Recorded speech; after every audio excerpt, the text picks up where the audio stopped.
Okay, it's 5 p.m. So welcome to the meeting of Communities Scrutiny Commission, the first of the municipal year. I think we should start with some welcome introductions and safety information. I'll say that first. We're not, I believe, anticipating any fire alarm or test or anything like that. So if something does occur, it will be the real thing. We would leave by the main entrance along that corridor and down the ramp and assemble in front of the cathedral. Hopefully that will not happen. In terms of introductions, let's go around the room. So Councillor Martin Fodor, Chair of the Commission and one of the Green Group representatives. I'm Ian Head from the Scrutiny team. I'm Barry Parsons, Green Councillor for Easton, and I do apologise, Chair, but I will have to leave at 7 o'clock because it's childcare. Okay, thanks for warning. Good evening, I'm Councillor Fitzjohn from Bedminster and I'm Green. Gary Hopkins, Councillor for North. Hi there, my name is James Scott. I'm Councillor in Avonmouth and Lawrence Western Ward. Hello, I'm Councillor Bales from Parkhead and Linwood. And just while we're going around, we have had apologies for a late arrival from Councillor Morris, who's substituting for Councillor Mickelhouse, but he should be here in about a quarter of an hour. Shall we introduce the officers as well? Hi, I'm Pat Smeller, Director Management of Place, who have the responsibility of parks and other services. Hi, I'm John James. I'm the Head of Service for Natural and Marine Environment and Responsibility for actually Parks and Green Space Service. Hi, Richard Elliott, Parks Development Manager. Hi, I'm Richard Fletcher, I'm the Parks Services Manager. Kit Beaumont, Heritage and Estates Officer. And Lorraine Smith, Allotments and Smallholders Manager. Okay. But those of you in the audience like to introduce yourselves, since we're not a very large number and most people will take part. Start on the right there.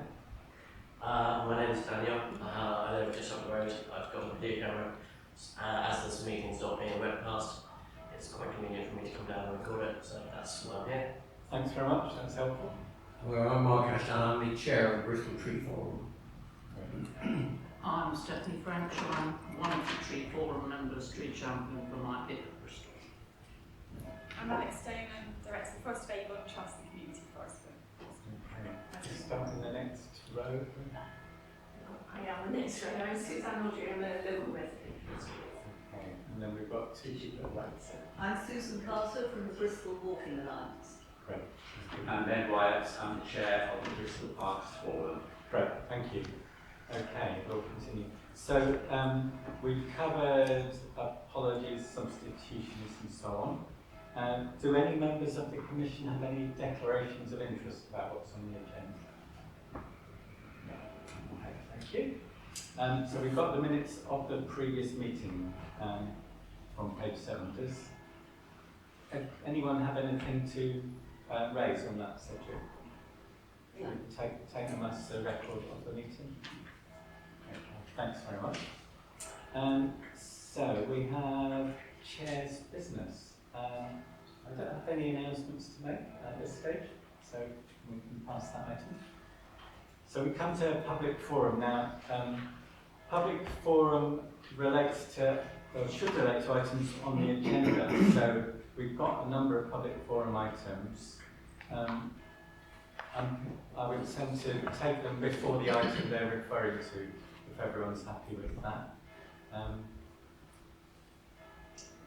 The one exception is one from Suzanne Audrey, which does not relate to one of the items on the agenda. I think it relates to every item on the agenda. What was that? I think it relates to every item on the agenda. Yeah, it's... Shall I sort of go ahead? Yes, sure. I'll be very brief. I thought it did, in the sense it relates to the quarterly report. Okay, yeah.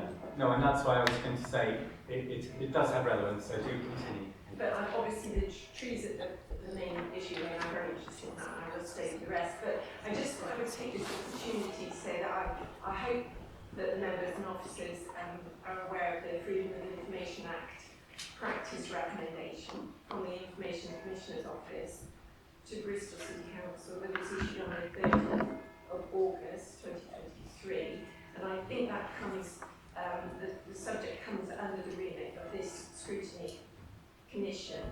So basically what they're saying is that the Council's timeliness for responding to information requests continues to be poor, and in fact in June it was only 56% of requests were responded to in the time of compliance, when actually there's a national target of 90%. So it seems to me that it's getting worse, and the situation looks like it's getting a bit desperate. It's my understanding that the statistics are supposed to be available for us on the website, and that's one of the recommendations from the Commission, that they're put on the website so we can actually see how many are outstanding. So I suppose what I'm saying to you is I'm drawing all your attention to this because I think it's really important for trust of the public. I can see that it's difficult for the officers. I've been asking about this for 2 years, but because nothing seems to have been done, and I'm not quite sure why, the situation is getting worse, and we're now being watched by the Information Commissioner's Office. So I just wanted to... Yeah, no, thank you for that. It is relevant when we're trying to scrutinise what's going on and when the public want access to information, quite rightly. And indeed, members of the council have had to use freedom of information inquiries to get information from the council when it's made available, and it isn't always. The actions do have to be referred to the administration, however, because this is a back-end scrutiny body. So I suppose what we should do is note that we would like to see a response from the administration to the publication that you're referring to. And obviously we should keep a watch on that if it has to be used to deal with issues relating to this commission. So, everyone happy with that as our response? Thanks very much. So the other items on the agenda relate to the other items in the public forum relate to specific items on the agenda, parks and green spaces, tree and woodland strategy and so on. So if we can leave those, awaiting those items, we'll come to those in a minute. Then we have the annual business report of the Commission. Is there something we need to... Very quickly, so this is mainly for information. The Commission is asked to note the terms of reference, the Chair and Vice Chair arrangements for this year, myself as Chair and Councillor Scott as Vice Chair. Also to note the overall membership in the meeting days. I think the one decision is just to confirm the progress of the workshop held in June. Yes. I think we wish to establish a working group to look at housing and landlord services. That's correct. And I think we're proposing a 7-member group, split proportionately with 2 Greens, 2 Labour, and 1 Conservative, 1 non-community party, 1 whatever. You can probably sort the membership out details. Yes. And we have this meeting if you're happy to establish the principle. Sure. Just to be clear, that the business of this commission, the main items on the business of this commission are set in June, when the municipal year has got going and all scrutiny members contribute to proposals for our work and the work of the other commissions. That's led to this programme and the other 2 meetings we're holding. It also agreed we would establish a working group to deal with the council's housing and landlord services. And we need each party group to make sure their nominees are forwarded to in for that as soon as possible, really. I certainly sent the nominees from the Green Group. I hope you get the others as soon as possible. Yeah, I'll pick up those. Yeah. And that group will report back to our commission, so I hope in our final meeting of the year we'll have a report from that group that we will then receive and we can debate as the whole commission. So that's how working groups are set up. Go away and do their work and then hopefully report back. Okay, thanks. I think that's the only, the terms of reference that work group are also noted in the papers. So we'll come to the item on the parks and green spaces strategy now. We have a short presentation here on this. The aim of that is to get us ready for our discussion. But as they're a public forum items, shall we hear those first, if we can come to those? So, there's both statements and questions. In the agenda, the questions are listed first. So, over to you, Mark. You've sent in your questions, you've had some responses.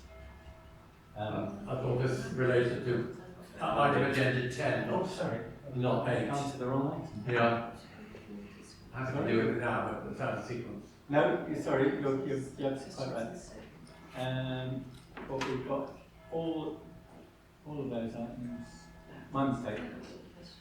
The Parks Forum. Len has a statement. There's no supplementaries. Please carry on. Okay. And so you received the replies, they're published. You didn't have a written statement yourself, did you? Not for this part. Okay. Thanks. In which case we know that those replies have been received. We've all been sent them. We should have all had a look at those. So we'll go on to the Ofsted presentation. Okay, I'm going to present that, so, Chair. Excuse me, what about statements? Are you going to do public forum statements? Well, I've got one on this. Yes. I know I'm funded. No, on parks. Yeah, this is funded as the first one. Well, we're on parks now, we're about to have a presentation. Yeah, so, sorry, Chair. I'm just not clear on the order. I haven't got much to say. No, you're absolutely right. Our first. Sorry. Yeah, we have broken this down into 2 items. One is on parks funding and then the parks strategy. We requested parks funding to set the scene because clearly the strategy depends usually on a budget. So we will come to that. Yeah, Apologies for sorry, confusion. got lost. Yeah. Okay, so the presentation that's been provided in the actual sort of paper is to provide an overview of actually sort of how the parks are funded.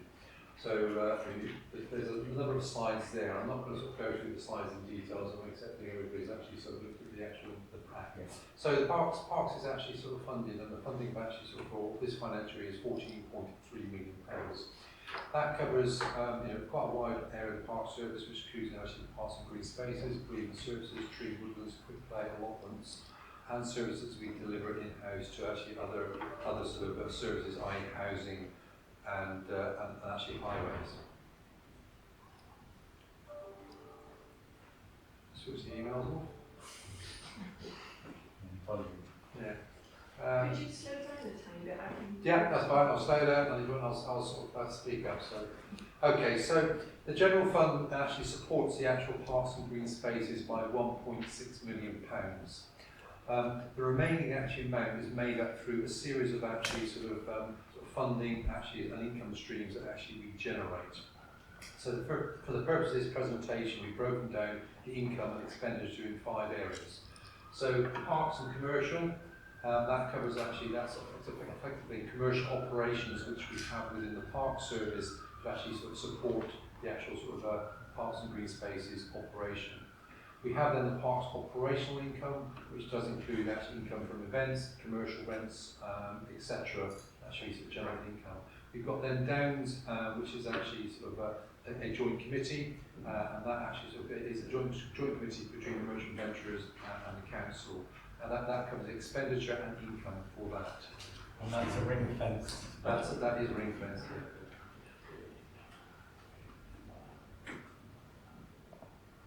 And then there's grounds maintenance, which involves recharge to other services. So effectively as a service provider to other services within the council, as I mentioned before, highways and HRA, which is the Housing Revenue Account. And then there's parks and open spaces. Those cost centres include the actual budget lines for the actual service income components within this category consist of actually the grants and reserves which we draw down each year to support the park service. We've also highlighted within the actual sort of paper in terms of actually some of the budgetary pressures that we actually sort of move on. The slide that's showing now effectively sort of gives a little bit more detail in terms of actually the actual 5 sort of service areas that I mentioned in terms of actually how the income and expenditure is actually sort of developed. And if you look at the far right hand column, you'll see the actual sort of total expenditure, the total income, and then the 1.6 million, which I referred to, which is the actual sort of general fund support that we actually sort of receive through the actual sort of council. Okay. The service also actually has got some budgetary pressures each year, which we actually sort of look at the next slide. That is that slide there just really gives you actually a breakdown of actually the percentage of actually sort of where we get our income from and where the expenditure actually sort of goes to. So the actual final two slides just talks about actually some of the pressures. So we are running effectively a service which is reliant on an awful lot of income. So like any business, we actually things will fluctuate.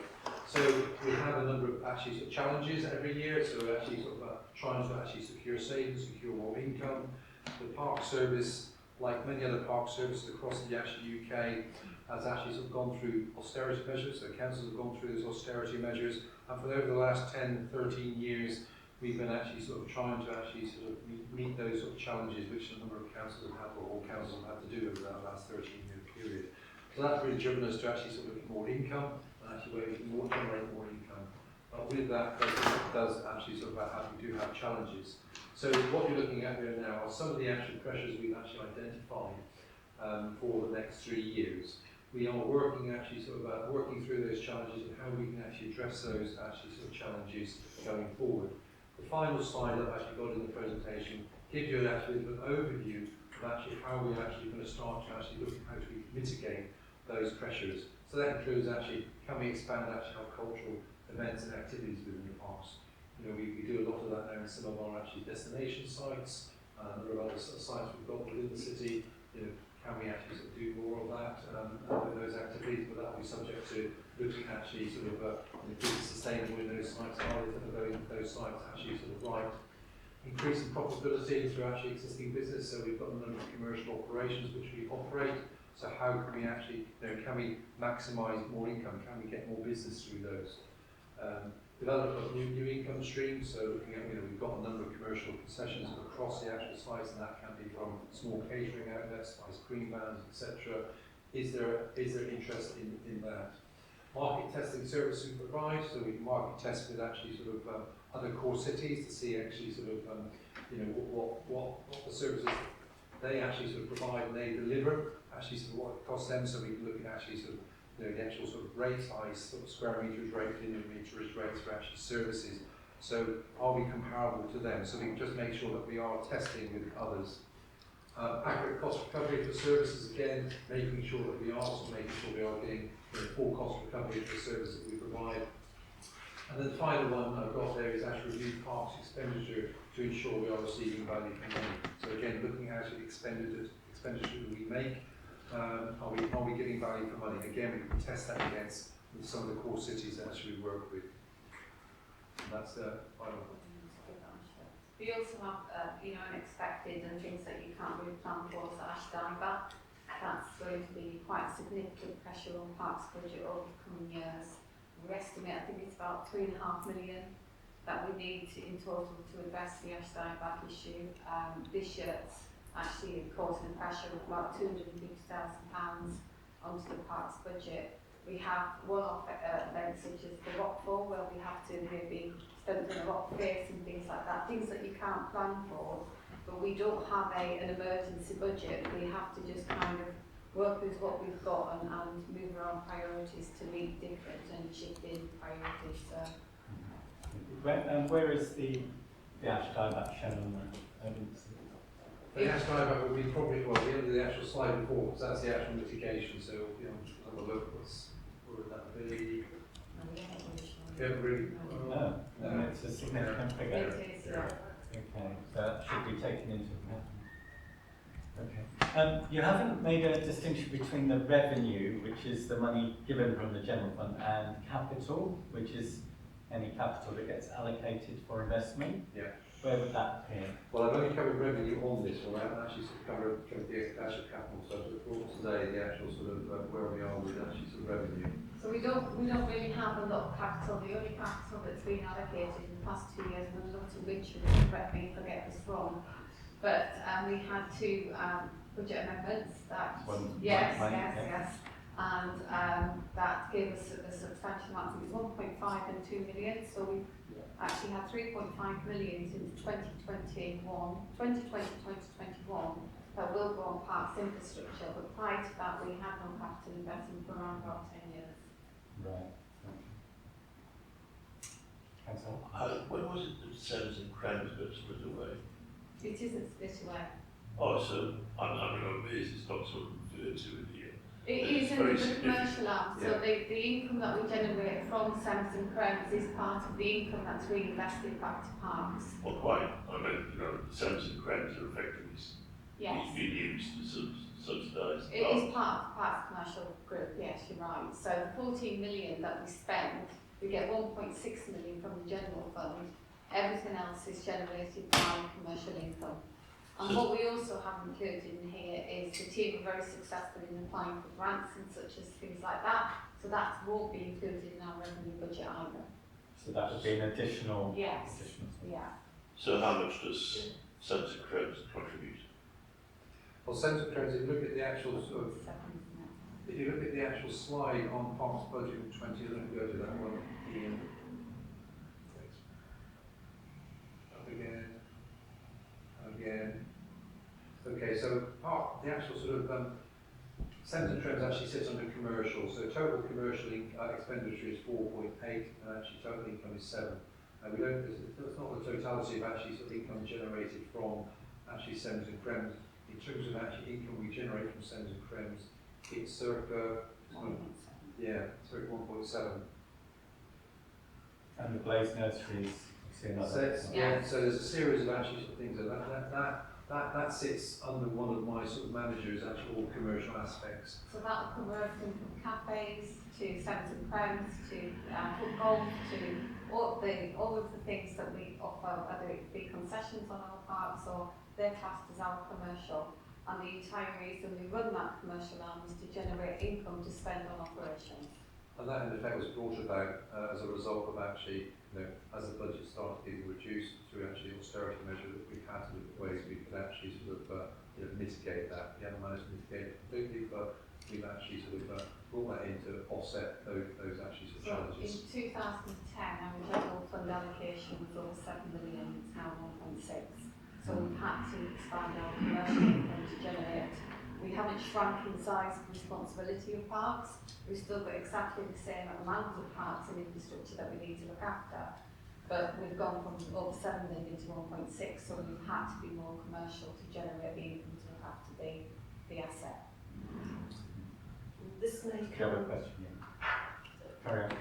This may come later, but obviously by extending the commercial activity and the cultural activity that is outlined in the programme, it's going to have an impact on residents. And some residents obviously will welcome it and some may not.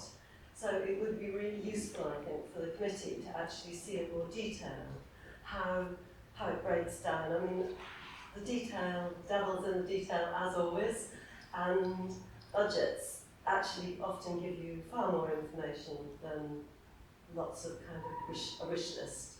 So I think it would be really useful to have that so that we can actually make better decisions about whether the commercial activity could be improved, could be changed, could be.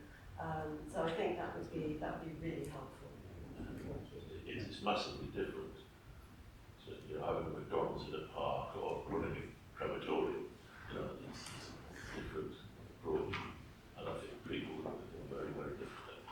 Of course, and we have specialists who work in the bereavement services who are trained in bereavement services, and that's completely different to someone who is running football golf. It's of course it is, yeah, but we've had to diversify to bring in the income. And we need to make sure it's the right fit. We also know that actually certain sites will get to capacity because of actually the actual nature of the site, but also actually it's in a residential area. So there's lots of things we need to actually look at to make sure that it can be successful. We can generate income, it's a benefit actually to everybody. So those things we need to actually really sort of work our way through to sort of say, is it the right thing? We're not going to be sort of people coming in and say, "Can you use it for that?" We'll say yes to everything. We need to make sure that we're assessing it properly to make sure it does fit well. And most of the concessions are there to benefit the user. So things like, in Ashley Court or Blaze, they're there to complement. We have a lot of pressure on the land, conflicting and meeting the biodiversity net gain, so yes. So it would be, so I think actually having a full picture would make it much easier for us to actually kind of because I think the other thing is that as councillors, we kind of know our patch, I live very close to Victoria Park, and I think some of you know I've been trying to develop a heritage, cultural and environmental project there. I put in a bid to 200,000 to Heritage Lottery. We're now just reviewing whether we're going to take up their offer of reapplying or not. And that's been quite an interesting exercise because it's a kind of small model to kind of what you're talking about really. So I think it would be, certainly it would be great, because obviously we want it to work, and I think in terms of the maps that you've got, it would be good to ensure that other councillors get an opportunity to kind of give you the feedback of their knowledge of their area as well, without making it too hefty. Thanks for that. Councillor Parsons? Thank you. So, if I'm reading these slides right, am I understanding that the additional cost pressures on top of what we already have over the next 3 financial years are expected to be of the order of £500,000 plus per year? No, they are around about 1.5 now. Right. So we have got mitigation plans, and because I have a large portfolio of services, I tend to look at the bottom line of management of place, not just parks. So if parks was a standalone service and I was only the director of parks, I would have a budget pressure of 1.5, 1.6. However, I have a whole plethora of other services, and if there's slight underspend in some of the others, as long as the bottom line balances of my budget rather than individual services, that's the most important thing. But that doesn't take away that we still have to try and get to a balanced budget for parks. So, the guys are always working on new opportunities, new bids for whether it be for parks or whether it be new commercial opportunities or investment into parks. There's teams looking at that all of the time, which means that the strain on the 1.6 general fund and other income we've got isn't so great. But we've got various ideas that we've been through with our cabinet member, who is well aware of them, that we're trying to work on over the next 1 to 3 years to get us to a balanced budget. Parks has always depended on Section 106, and it has done ever since the budgets have been cut through austerity. And actually we're coming to an end of Section 106, so it's becoming absolutely vital that we do find ways of making up that additional income. What would the split be, as it were, between new and expanded commercial income and some of the other stuff, the cost recovery and the operational income that we're talking about? So if you say that again. Well, I'm just wondering, because we've got some figures attached to the budget and the budget pressures, but we don't have figures attached to the works to address those. And I was wondering what kind of split would be between expanding commercial activities and some of these other. So we have got figures out off the top of my head. I can't recall what those are, but we have looked at actually each of the actual mitigations and said, what do we think we can actually get through those? So what I've got here is an example of mitigations, and obviously within each of those mitigations there's going to be a series of actually mini pieces of work we need to look at. So for the purposes of, I've just highlighted the areas we're looking at. So we're looking at actually increasing income and profitability through existing businesses. Put Blaze as an example, but that could also be our catering. How can we actually do that? and we sort of do other avenues. And there's different ways we look at that. So for the purpose of this meeting, I just sort of listed those, but we haven't put a target actually against that. We need to work through that to actually say, is that target realistic or not? Because we've got to be careful not being over ambitious, we're not fooling ourselves that that's going to be sort of something that we can actually make a lot of money out of, or we can actually get sort of, so we just need to sort of assess actually realistically, is that a real figure? And actually, and if it's not, does that still take us to that 1.6? Or if it doesn't, we then need to start looking at actually other ideas for mitigation. Because the challenge we've got at the moment, and actually every authority has a challenge, we've done an awful lot of actually sort of mitigation over the years. We've had, actually saying, we've had the austerity measure, we've gone from this £7-8 million worth of actually general fund down to 1.6. That did include actually sort of making the service cuts, without a doubt. But what it did do is actually also look at actually sort of ways we can actually sort of be more efficient, generate more income. So the options that we're looking at become harder and harder to actually sort of do that. So that's what we're working through, really sort of testing that. Because it's a very long list. We have got no golden goose or low hanging fruit that we can say, if we do this, we'll generate millions. So we've got a long list of small initiatives that we'll look at to either expand existing or obviously the treetops climbing in Ashton's a new initiative. So things like that, there is not one big piece of work that we can do that will give us an extra £1 million. Well, one thing I say, for Bristol's really blessed with the actual amount of open space it's got. It's got quite a significant amount of space. It's really, really good. But it's challenging to actually manage and maintain that financially, and it's quite a challenge for us on a day-to-day basis in terms of actually providing a service, making sure we can maintain, improve, and repair the infrastructure. That's what we're trying to make sure that we try and find a way forward in terms of actually sort of maintaining that sort of service to the actual community. The items in here pointing to commercial opportunities and concessions and cultural events. Certainly I remember 5-6 years ago we had a whole session on commercialisation opportunities in parks. We had an entire session on, I think there were like 98 ideas for raising funds that could help pay for services, not just in parks but elsewhere. And the idea of more cafes and other concessions, more events, cultural events, commercial events, and so on, which raised a lot of questions. For instance, advertising was raised, which led to some pretty strong sort of pushback from people who didn't want to see advertising billboards in parks, and there was talk of maybe flags and banners, but not, for public information, but not for branded commercial products all over the park. And the capacity of the parks and open spaces to have more events, the loss of public space while those events are taking place, the conflicts between different user groups, they all came up, and it seems to me nothing's really come back to members to discuss that since then. And it seems to me that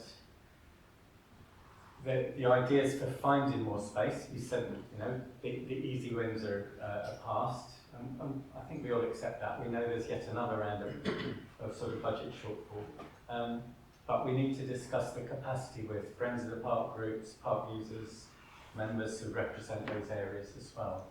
And I would like to see some sort of arrangement to put that in place so that we can have these discussions area by area, whether it's park by park.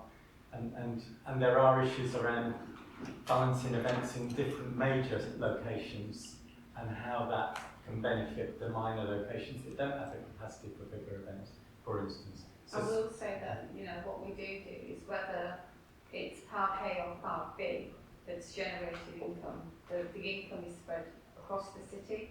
So we don't assign if a park is more suitable to an event or income generation than another park. It's the park's budget that gets the money and it's spent across the city. So, for instance, if Eastville was bringing in £1 million, it doesn't, but if Eastville was bringing in £1 million and Albury was only bringing in £5, Richard's budget has got that money to spend on his park service. It's not all spent on Eastville because that's the one bringing the money in. No, but the exception to that is the Downs because it's ring fenced. Yes, But- and the Downs actually costs with is a pressure to us because the Downs don't benefit enough income to support what they need to be done. So the park service have to bear that pressure. And yeah, it was suggested they should pay their way. Yeah, there's an old covenant relating back to I can't even remember what year, but somewhere in the 1800s or 1700s that require us to do that. So. Okay. But there is some feeling among residents that if they're putting up with the major events and the disruption, there will be some benefits to their location, their park. I think that's what we try and do. We try and do it fairly by all of the park's income is looked at the park service, not per individual park. So that's what we try and do by doing that. Councillor Scott, yes. So when I was going to ask the question, things are kind of, the conversation moved on a bit, so apologies if I'm going over old ground here. I was just going to say, did you have a feel for any particular parks, not singling them out as such, but do you think that there are some parks that are not being used fully? I know that we touched on the Downs, obviously there's football, there's a circus, there's a festival up there, etc. So that's quite well used. But do you have a feel for Blades, for instance, that is at the moment underutilised, that more income could be generated by different types of usage? I will hand over to Richard, who knows much more than me on this particular subject, but I will say that events in the city have been quite difficult since the pandemic. So obviously we want to encourage as many events for the residents of Bristol as we possibly can, as well as income generation. However, we have had a lot of cancellations from events because of low ticket sales or, the cost of living crisis. Everybody, even events are seeing the prices rise on doing those. But I'll hand over to Richard for the suitability of parks. He's the expert. Yeah, I was actually going to make the same point. So the carrying capacity of some parks is definitely more capacity there. There's probably even more capacity at places like Eastfield Plays is a very good one. There are some major parks there that don't really hold very large events, but they're very good at holding community events, and the scale of some of those community events has got quite large over the last 10 years or so. But as Patsy says, that's only part of the picture because there's only so many events that can go around the city, so our carrying capacity can take more events. It doesn't mean that there's public out there to come and spend money and make them profitable. So that's the kind of where we're at the moment. I think COVID changed things. Prior to COVID, we were quite confident, I think, about enhancing our events program such that we would move into the winter months, for example, and do very different things, that we would attract quite different style of events, maybe things like evening equestrian events that Ashley Gordon mentioned at one point in time, things like car festivals, that sort of stuff. So I'm sure it will come back that way, and it's certainly in our aspiration that we make best use of when it starts to turn. We also have to abide by, we have a safety advisory group, and they will determine whether the park is suitable safety-wise. So there's an events team, the parks team, and the safety advisory group work together to determine which parks are suitable for which events. Because some car parks are right next to a park, for instance, so it's easier for people to get there if it's a large event.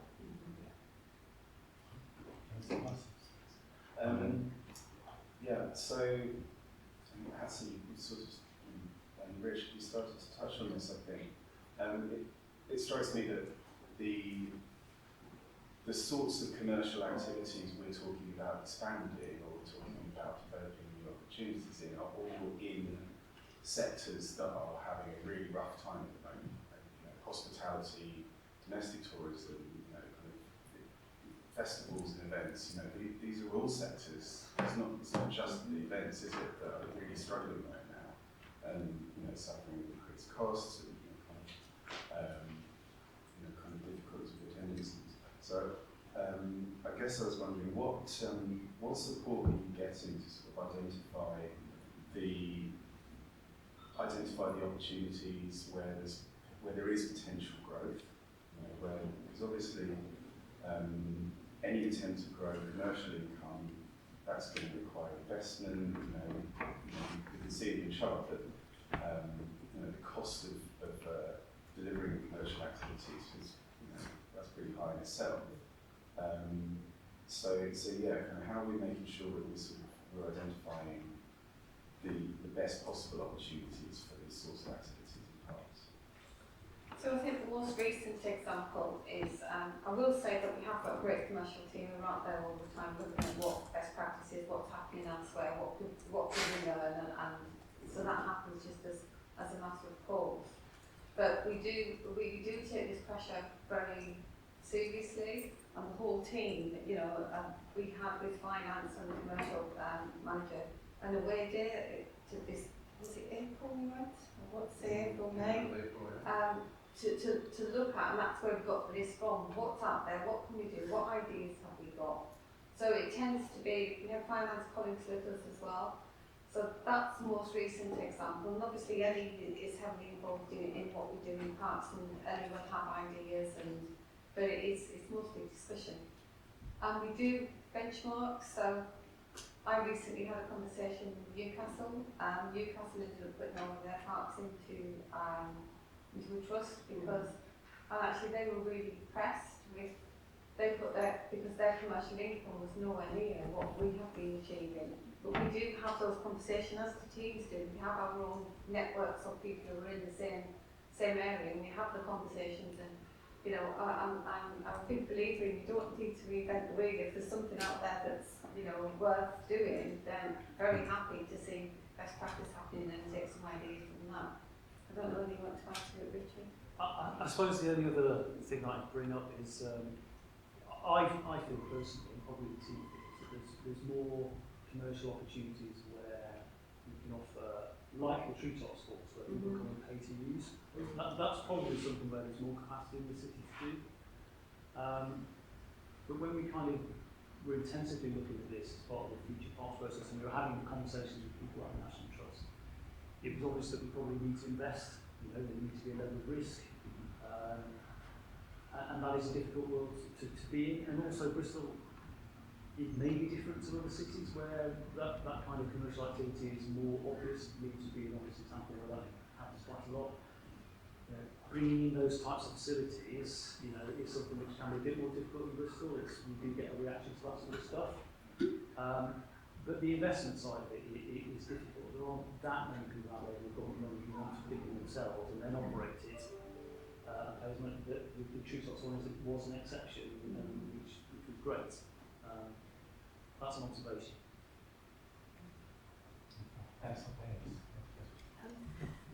So I just wanted to say we've got some really great green spaces in Wimbledon and Hartcliffe, and I visited lots of parks and green spaces across Bristol, and they're all amazing. But when I look at other parks and how much money is spent there, and I completely understand that they make money, but a lot of money is also spent there, and it doesn't seem to come over to Hartcliffe. Paul Smith is writing a book about the origins of Hartcliffe. We're making documentaries, and we're trying to change the perception of Wimbledon and Hartcliffe. But if money's not going to be spent there, how are we meant to change things? I've seen the original plans for Wilmot Park. Use that for an example. And they're amazing.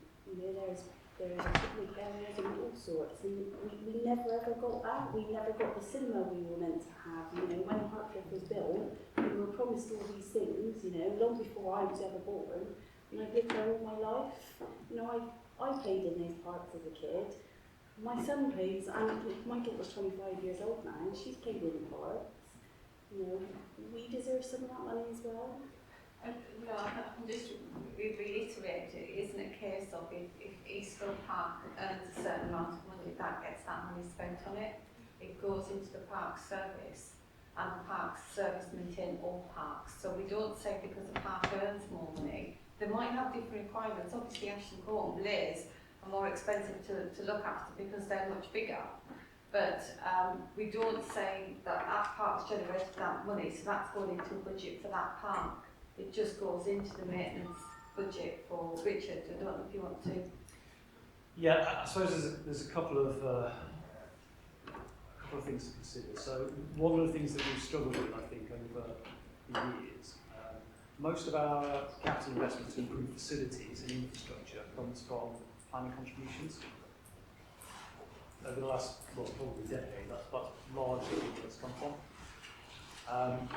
And it's been difficult to get planning contributions in some parts of the city to make a difference. You will know those, you're all in area committees, there are area committees that don't get a lot of funds and then they can't invest. We find that councils and area committees are very generous when it comes to parks, so if there is money there and it's coming in, it does tend to get spent. So that is a structural issue for us. And then if we tap into strategic SIL, which we have in 2 consecutive full council meetings with amendments, which was actually saying that's up to 3.5 million.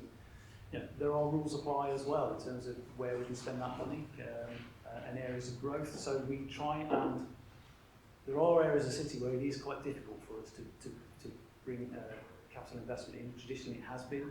So that's certainly something as part of the green space strategy that I know King is keen to try and find solutions for. It's not straightforward. So that's the investment side. Great, I'm sure you've seen them. We've got some really great SIL bids in for parks and green spaces, and they are looking for funding wherever they can find it. But they're a new group. You know, a little bit of young blood is finally pumping in the area. So you know they're still going through the process of setting up as a friends of group. So they're quite far behind a lot of the other friends of groups. So they are really trying to look for funding, but it's really difficult.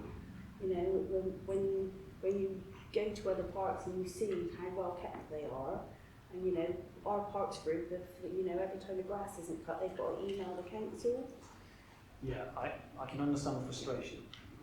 I will touch on later that working collaboratively is a big part of our strategy going forward. So we absolutely need to invest in resources internally so that we can work with such communities and take with their energy and make things happen. The other thing that we've done, my colleague Richard was instrumental in this, was help establish the Bristol Park Bath Arts Foundation, Your Park Bristol Bath now. And one of our reasons, if you like, for doing that and encouraging it, supporting it in its early years, is so it can tap into kind of funding markets out there that can invest in those sorts of communities where we can't. And that is growing from strength to strength, so that is something that hopefully will pay dividends in those parts of the city that are more deprived. Yeah. Just to add to that, we clearly recognise that there are struggles and there's some ways to help to move people through difficult processes of getting cash and getting them. So we recently were successful in collaboration with charity Your Park Bristol Bath to get some money from the combined authority. It's 180,000. So it's a grant, and that has enabled us to employ some really dedicated community liaison people working in South Bristol, including the park you've mentioned, supporting the very community group which is fledgling that you're describing, who need help. So it isn't going to solve all of it, but I think as we move into the strategy, parts of the green space strategy, within that, really the DNA is addressing inequality. And that's then about where we have the opportunity to bring in resources and where do we target it. So we applied for UK Shared Prosperity Fund through the West of England Combined Authority. The question is, where should we tailor that application and who should get the benefit? So we looked at disadvantage and we looked at where there was activities that needed help or where there was community taking progress that needed help. Putting the two together got to you and your community. So I think that's the practical end of what we can do, out with there never is enough money. But I guess to just give some assurance, it's not noticed, nor indeed is it not undelivered. We'd like to do more, and so the next stage is we'll have to build on that and build on that. But I guess that's just an offer into this conversation about actually doing something. There is a project now with some funding behind it, which is tailored to the very issues that you described and the reality of what people need. Okay. I've got a question from Councillor Morris. I think Councillor King wanted to I did, but it was to talk about what Richard's talked about. Okay, Yeah, so I think just to make the point that some investment isn't as visible as others, but that is £180,000 going into South Bristol. And I think as well, from the wider sort of public health work I do, it might be worth just getting a sense of how much of that money often gets tailored into South Bristol interventions. I just don't think some of this stuff is always as visible as maybe we'd like it to be. But that doesn't mean that those interventions aren't happening. But that was a real great success there to get that UK Share Prosperity Fund money in, and it will hopefully develop some really great friends of groups in your area and the South Bristol region. It's working really, really hard, they've one of them got an Lord Mayor's medal, and I think we need to shout more about the people on the ground that do the work. Absolutely. I'm going to have to sort of draw this discussion to a close. We've got one outstanding question. Okay, just a couple of comments really. So, are you in discussions with health and care organisations and how the parks can be used to support the objectives of the locality partnerships? Yeah? Sorry, say again, so I was just trying to get back to my emails. Okay, so are we having discussions with the health and care organisations through the locality partnerships about how parks can support the objectives of the locality partnerships, so things like dealing with childhood obesity? Okay, so there's Richard probably can actually talk about this. So we are working with actually sort of another service within the actual sort of council. We received some funding to actually sort of look at opportunities. Which has been sort of working with your park in terms of actually sort of a project looking at actually sort of health initiatives within the actual park, so social prescribing, etc. Would you say a little bit more about that? Yeah, so there is money out there. There's never enough. So health money is there. So it's about how do we tap into that. So we've got some funding that is through Health Innovation Fund, which is enabling us to employ again some practitioners working actually again in South Bristol, who are working with communities and linking communities through the lens of health and the lens of parks to social prescribing, green social prescribing, of which there is a degree of resource available to help to do that. It's also about it's kind of in a pyramid really. There's kind of everyday good activity in parks where people are getting enjoying them, using them, getting some exercise. At the top end of the scale is more the clinical needs. So it's about getting the parks into good condition, working with friends of groups where they exist to take that journey, of which friends of groups can do some and we need to do a lot. So there's kind of a relationship thing. So it's about how that's working, what support we're giving at that end of the scale. It's where we can bring in resources to fund green social prescribing at the top end of the scale, where individuals have got greater, kind of more clinical needs around mental health, probably more likely, about how they can be assisted directly. They need to be supported by green social prescribing practitioners. Those are professional people who are employed, who've got a mortgage to pay, so they need to be paid. So where does that money come from? So there's been funding brought in from that. We sit within a pilot, which is happening nationally, about the role of green social prescribing broadly in terms of alternative health solutions at scale, and how does that fit in to the NHS kind of budget and the health budget for the local authorities. So I think it's about influence, it's about taking progress along those aspects, of which there is now a good track record, including working collaboratively with your park, referenced again, so they're running a Routes to Wellbeing programme. We're just submitting another application to the lottery for more of that. So it's about building that up from this core opportunity of driving health outcomes through people using parks in a good way at all levels. So I guess that's the environment we're in. There's some good examples in there where we've made progress. There's still a big nut and it's hard to crack it. And that is the consistency of long-term core funding that delivers health outcomes through the green way as opposed to the pills and potions way, if you kind of want to categorise it. So the emphasis is very much on pills and potions, we know that. The opportunities to the green way. It's about influencing how decisions are made at the commissioning arm and all that, and about how targets are measured. It's all a bit locked in. So there's quite a lot of work happening beyond clearly what we do, which is the benefit of working collaboratively. there's battles there, and there's some progress being made. What government says, what the process says, it's what the commission says, it's about what we can offer in solution. Stick it all together, and I think we are making progress. It should look a lot better in the years to come. Right now, it's not good enough, but it's making progress. Okay, two other comments. I suppose the first one, very quick question there, is last year with the area committee bids, we saw that you put on your 25-year cost, a cost for a 25-year maintenance programme on any new equipment. If you remember that. So I think my friends of group in Stockford applied for a bid, and the 30,000 became £71,000 cost. Because that's not just purely capital, but it's capital and a degree of ongoing maintenance, we found it harder to get sources of funding because there wasn't just a pure capital expense. So that's something which I think maybe needs to be looked at again as to how we can. We're precluding the friends of groups bidding for some funds because of the way that we're making these charges. If there's a smarter way of doing it, then it will benefit everyone. Okay, can I? So you're right. It was a 15-year community sum that we're asking for, not for all projects, for some capital investment. What has changed in terms of planning contributions is when it was Section 106, at source, there was a capital element of Section 106, and then there was a revenue element, and the revenue element had dropped into parks accounts automatically. Right. So if you like, any enhanced revenue impact from a capital investment was picked up. When SIL came along, that wasn't the case. We decided not to do that because forecasts were that SIL investment in terms of capital would be lower generally than Section 106.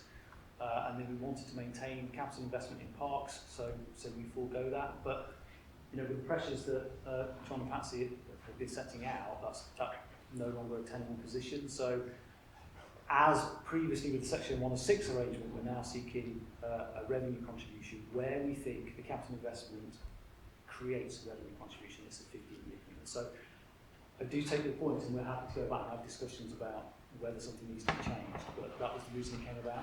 No, okay, and my final comment, I suppose, really is we need to relook at the area committee process and the way it's divided up, because South Bristol will continue to miss out. That's going to have to come somewhere else. No, that's what I was going to say on that. I totally agree with you, but let's not discuss that now. Okay, thanks. I think we've had a really good, wide-ranging set of Can I points. have one more word? One sentence. This isn't just for parks. Well, then, if it's a general point. I'd just like to say, South Bristol needs something really special. And I worked for the Arts Council for 6 years, partly in the South West and the South East, at a time when there was a huge amount of money being spent. And somehow South West never kind of quite got their capital bits together. Bristol has an opportunity to do something really special. The money is there. Okay, it just needs the will. Okay, that's going well beyond the sort of financing of our parks, but point taken.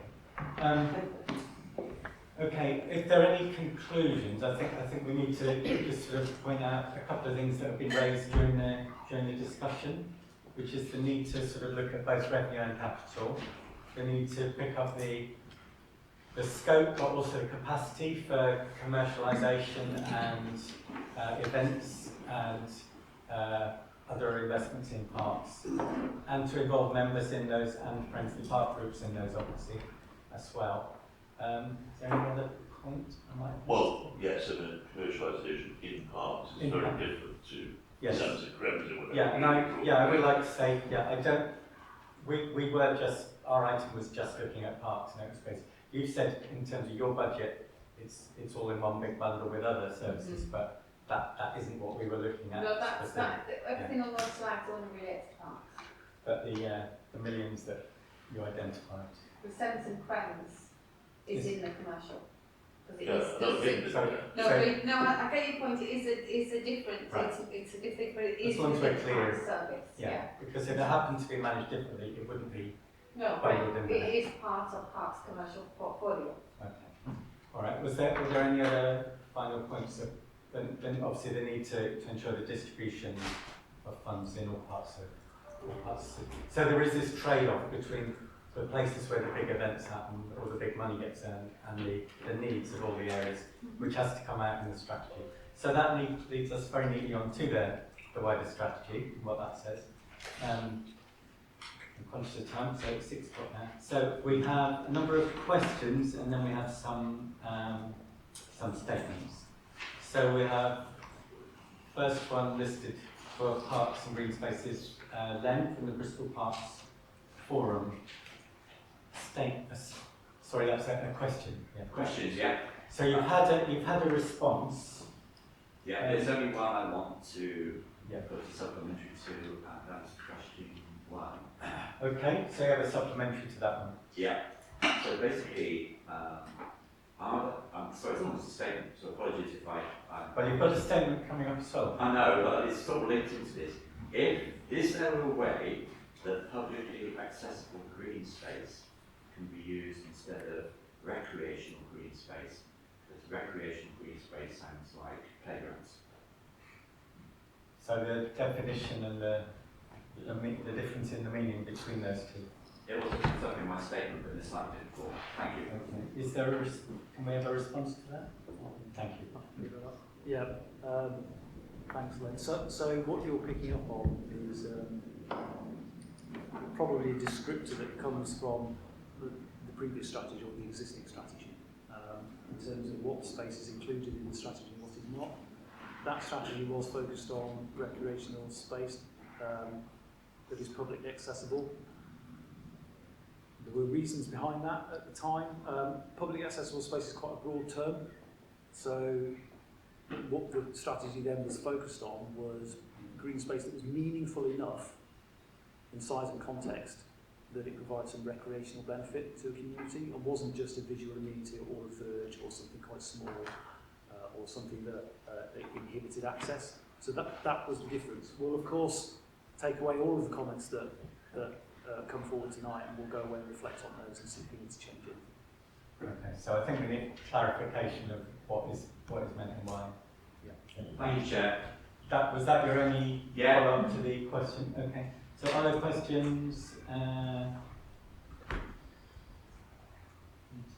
So that was it.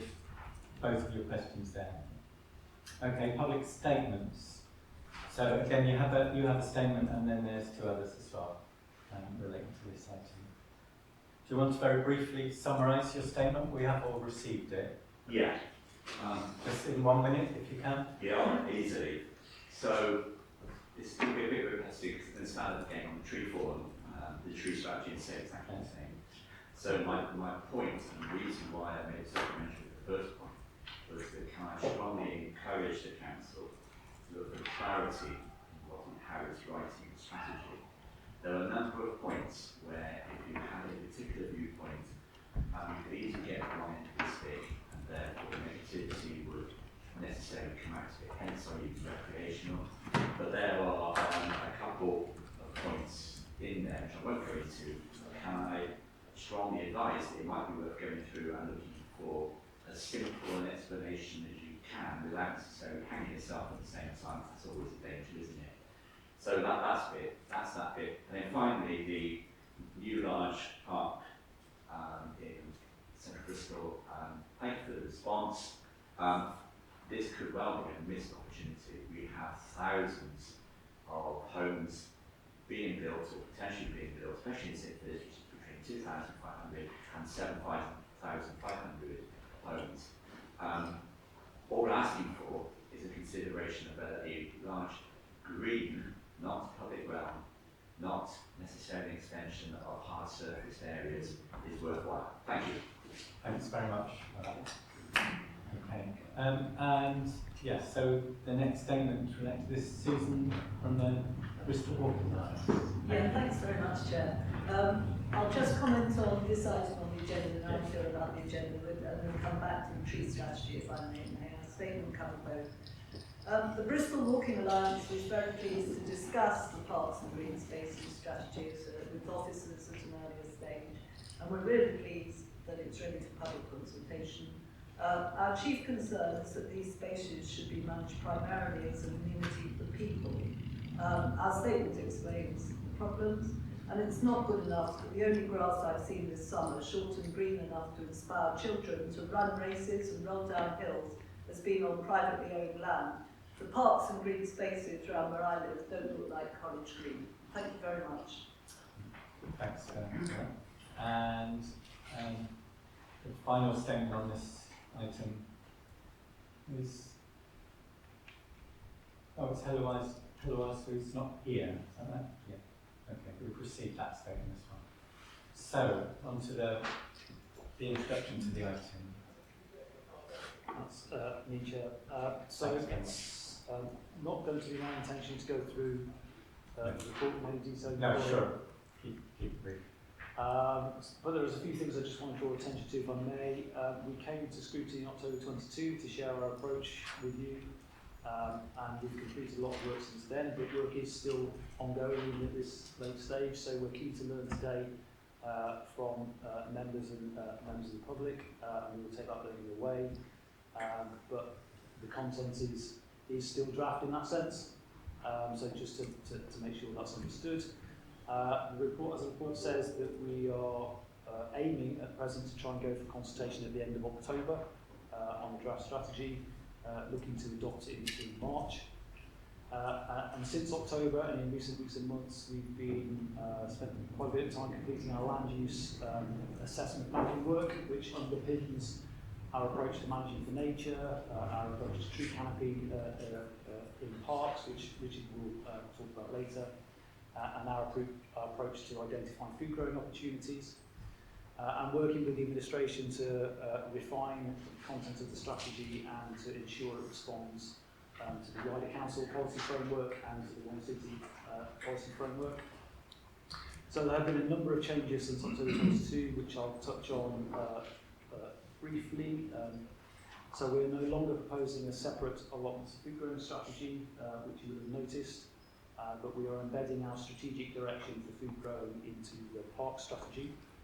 And outside of that, we will, as our tenants are expecting, particularly our allotments forum expecting, be adopting a new tenancy agreement and set of rules outside of the strategy. So just to give some assurance that hasn't been forgotten, that will be happening.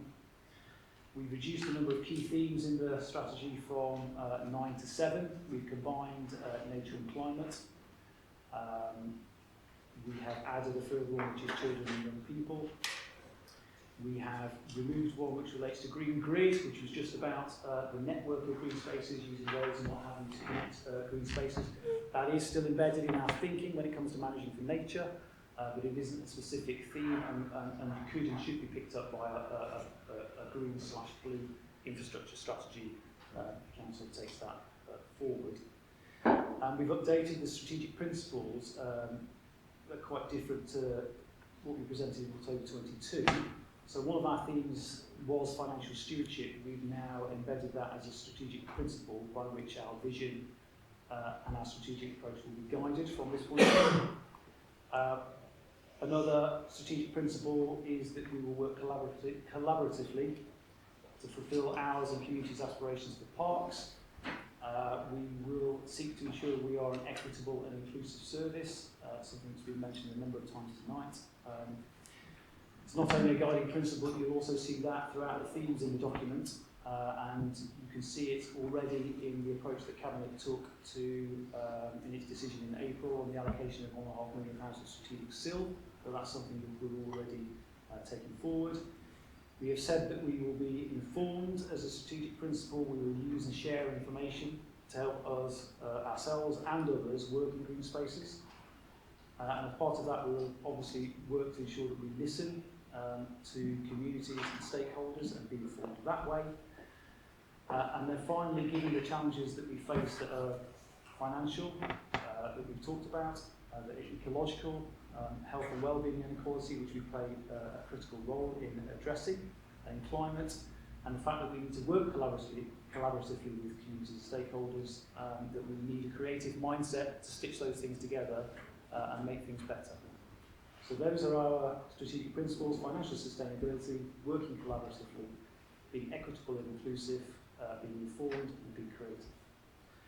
I just want to introduce the 3 citywide maps that were provided as part of the presentation, if I can, Ian, which are a result of our land use mapping work, and I just want to kind of reference them. So the first one is on page 56 of the report. which is the land that is included in the Parks and Green Space strategy.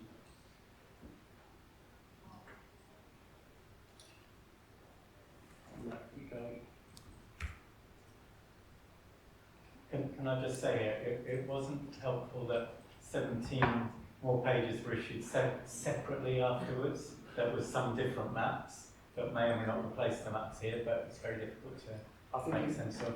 In retrospect, Chair, we should have just released 3 citywide maps, and that's what we should have done. Okay. Yeah.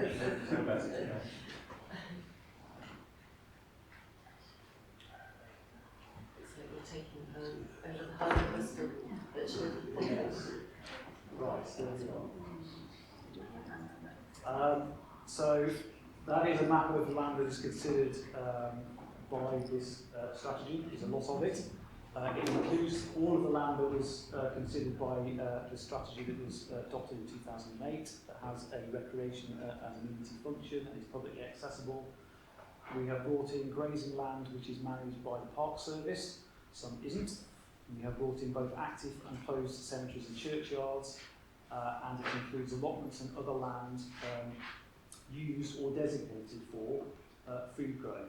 So there's a large amount of open space there. It doesn't include all of it. So there is some grazing land which is emitted, a very small amount. We don't include grass verge on the highway. We don't include land that serves specific housing communities, which is funded by the HRA. There are some housing land which is in there where it is thought that it serves wider communities. That is included. We obviously don't include private green space. So I just wanted to go through that the strategy is kind of broadened out in terms of its scope, but it doesn't include all green space in the city. We may have a view on that. And then if I can go to page 40, back again, Ian, sorry, to allotments and food growing land.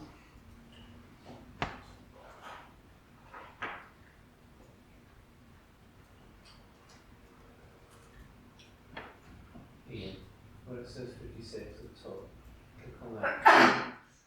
Put in 40.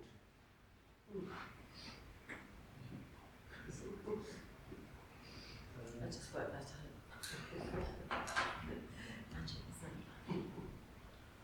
So this is a map that shows where there may be opportunities for expanding land for food growing. We know that's an ambition of the strategic direction for food growing now in the strategy. So we're looking for new lands to create allotments out of, but also other forms of food growing, including collective food growing, where individuals are supported to grow food. So the map identifies some spaces where we can potentially add to allotment capacity. But we're not in a position right now to confidently say where we can invest in more food growing. But this will become apparent at the next stage, or become more apparent. We have existing tenancies that need to be considered. Some statutory allotment of land not used for food growing, for example, can overlay with sites of nature conservation interest. And the conversion of land that is currently publicly accessible needs further consideration and will involve local engagement. So that's the reason why, if you like, we haven't tried to pick out very individual specific parcels of land to convert to food growing, just because there's another layer of auditing that needs to be done to make sure it can be delivered, and we'd be potentially setting heads running that we shouldn't, and making people worried about the tendencies they've got when they don't need to be worried. So that map is highlighting a number of spaces where we are pretty confident, which is the red ones, and then the areas that are hatched around the outside are just demonstrating that in those areas of the city there tends to be more publicly accessible space. And if there's the potential to convert publicly accessible space into allotments and or for food growing, that's the kind of more likely areas of search. That's all that map is trying to say at the moment. And then finally, I want to go to the Manager for Nature map, which is citywide, which will be on the other document here. So is that the supplementary? It's on the supplementary one, yeah. And it's page 2 on that supplementary.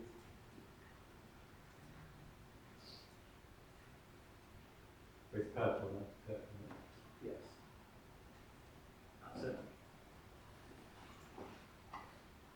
So, members may remember that Becky Belfin came in and did a very good presentation talking about a mapping of habitat distinctiveness in the city.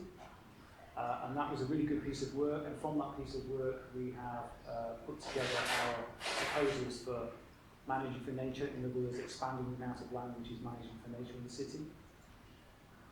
The definition of being managed for nature is land that is either being managed on a conservation maintenance regime, which is mapped in an asset management system, or it has a habitat management plan / brief, which is being actively implemented. And land fitting that definition amounts to 759 hectares or 15% of council land. And on that map, that is the purple areas. With this map, I just want to point out that we could have gone to another layer of detail and granularity.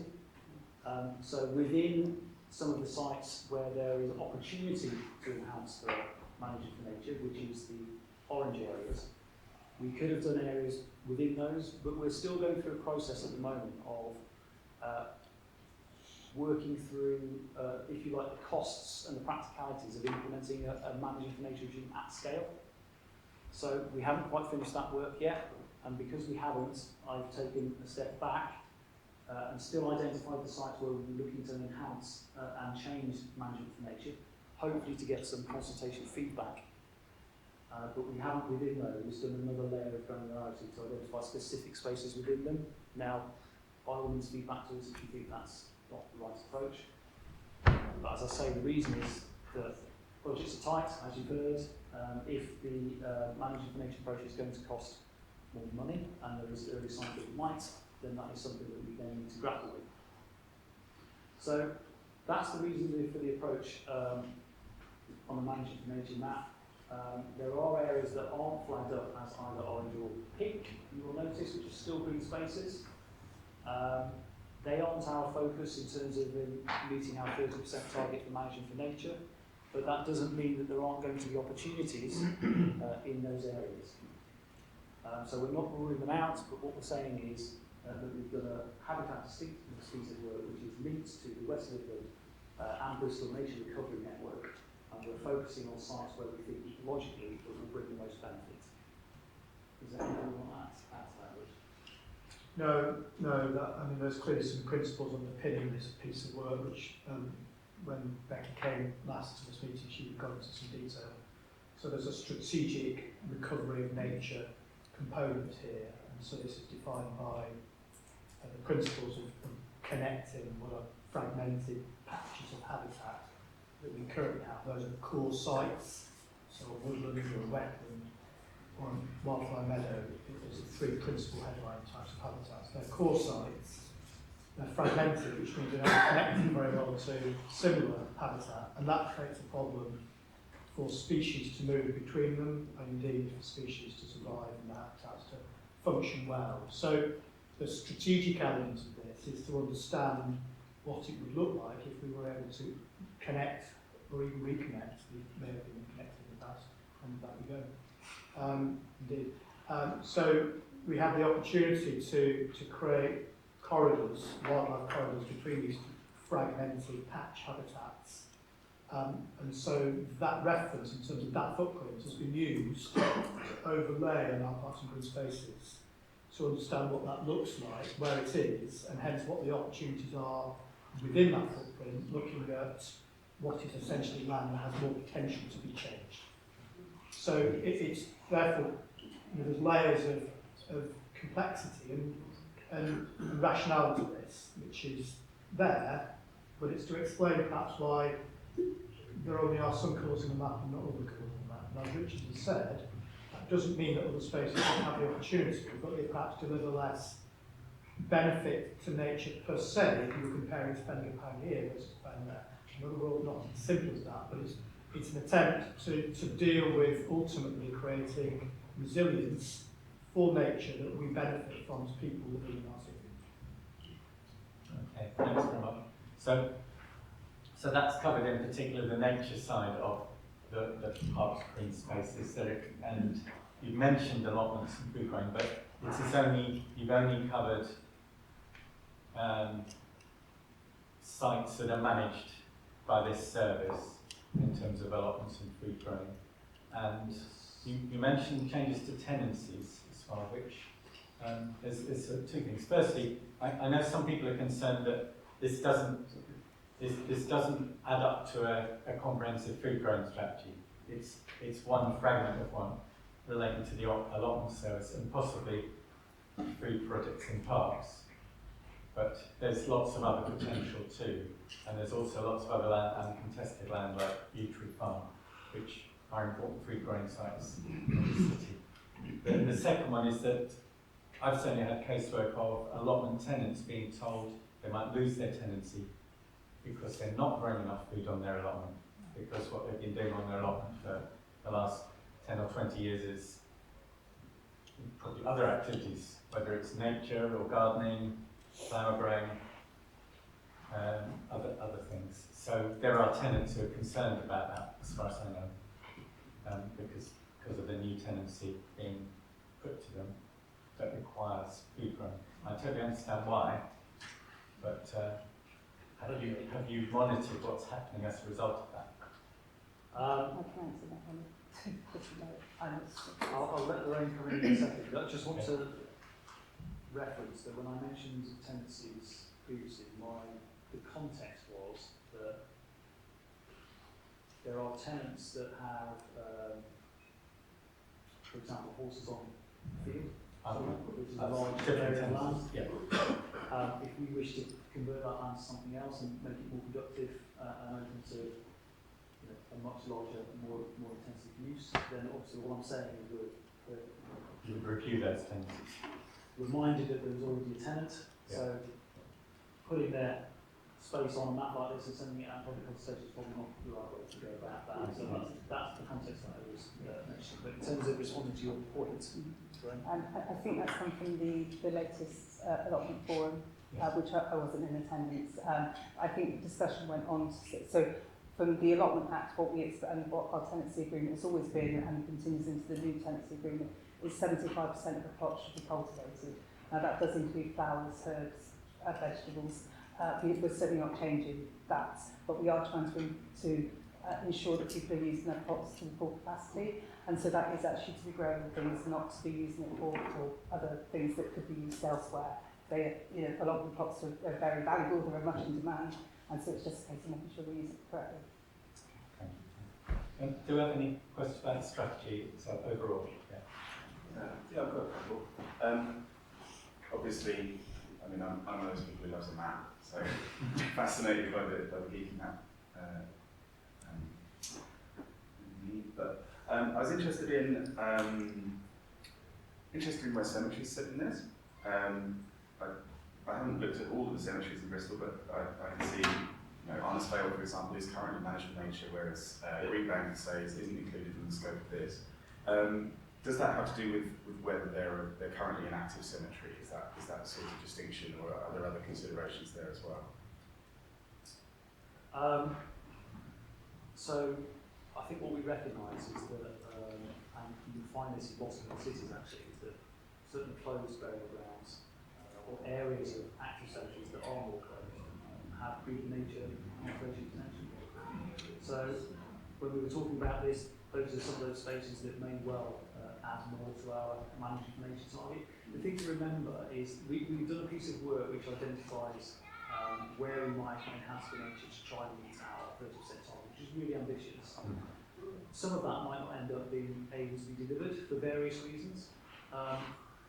So we're not ruling out other spaces that we can look at to try and make sure that we offset, if you like, that potential loss of the areas that we are looking at. So they're not ruled out by any means.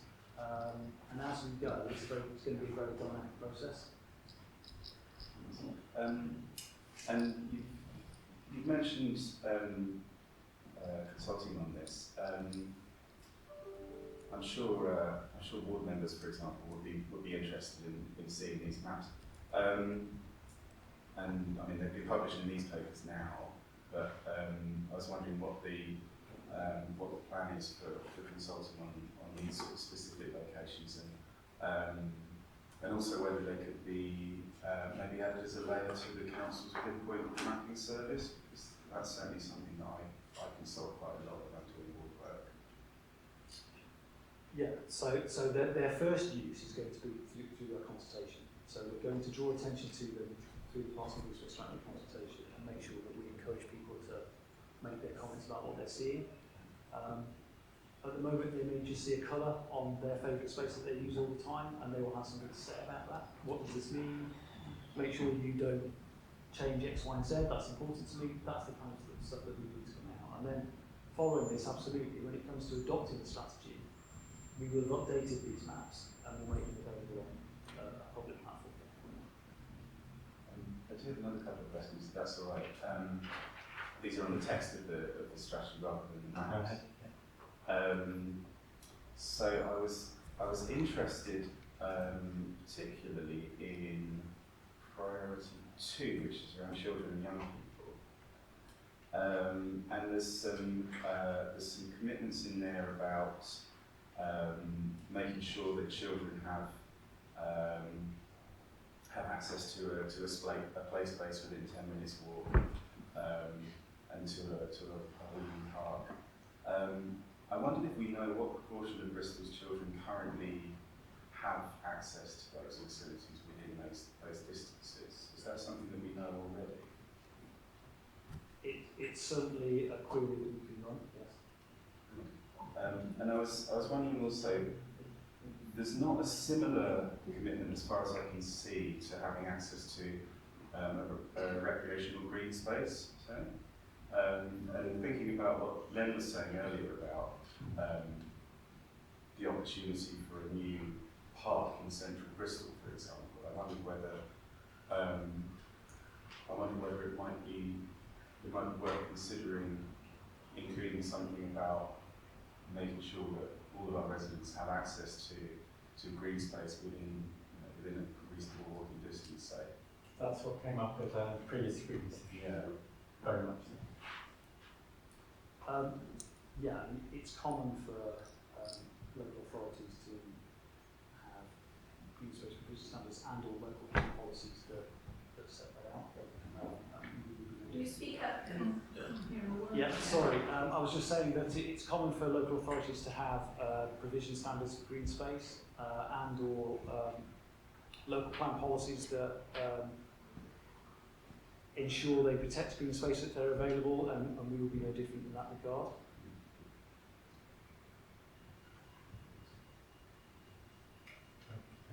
I think that Len's point about naming is relevant because we, in the past, were looking at the children's playgrounds that to be accessible within a certain distance, only pushing distance basically for young children.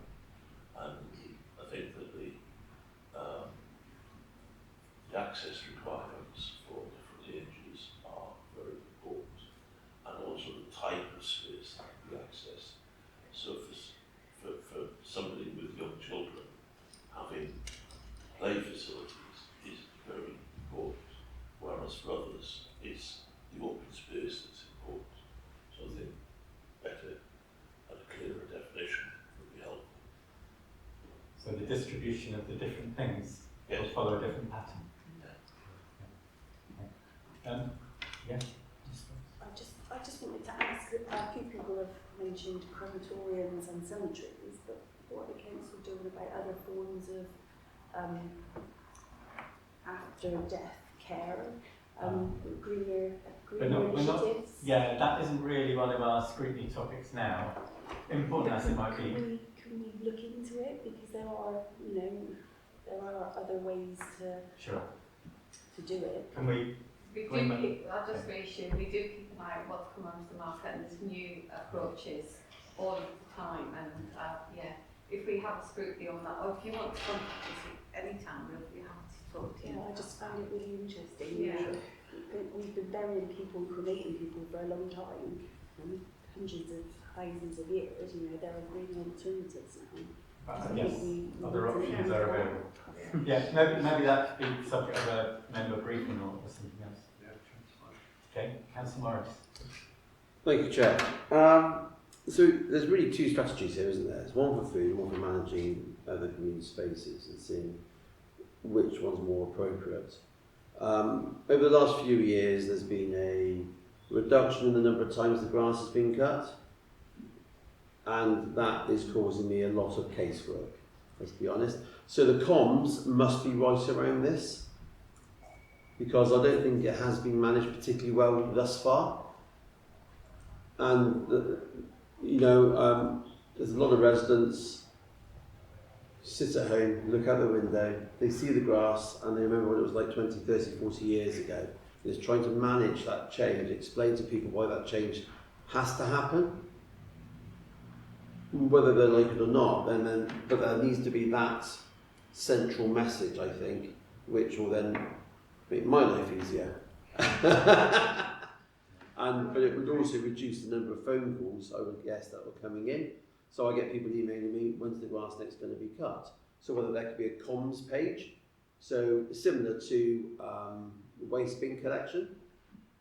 So type in your postcode, when's this next green space going to be cut?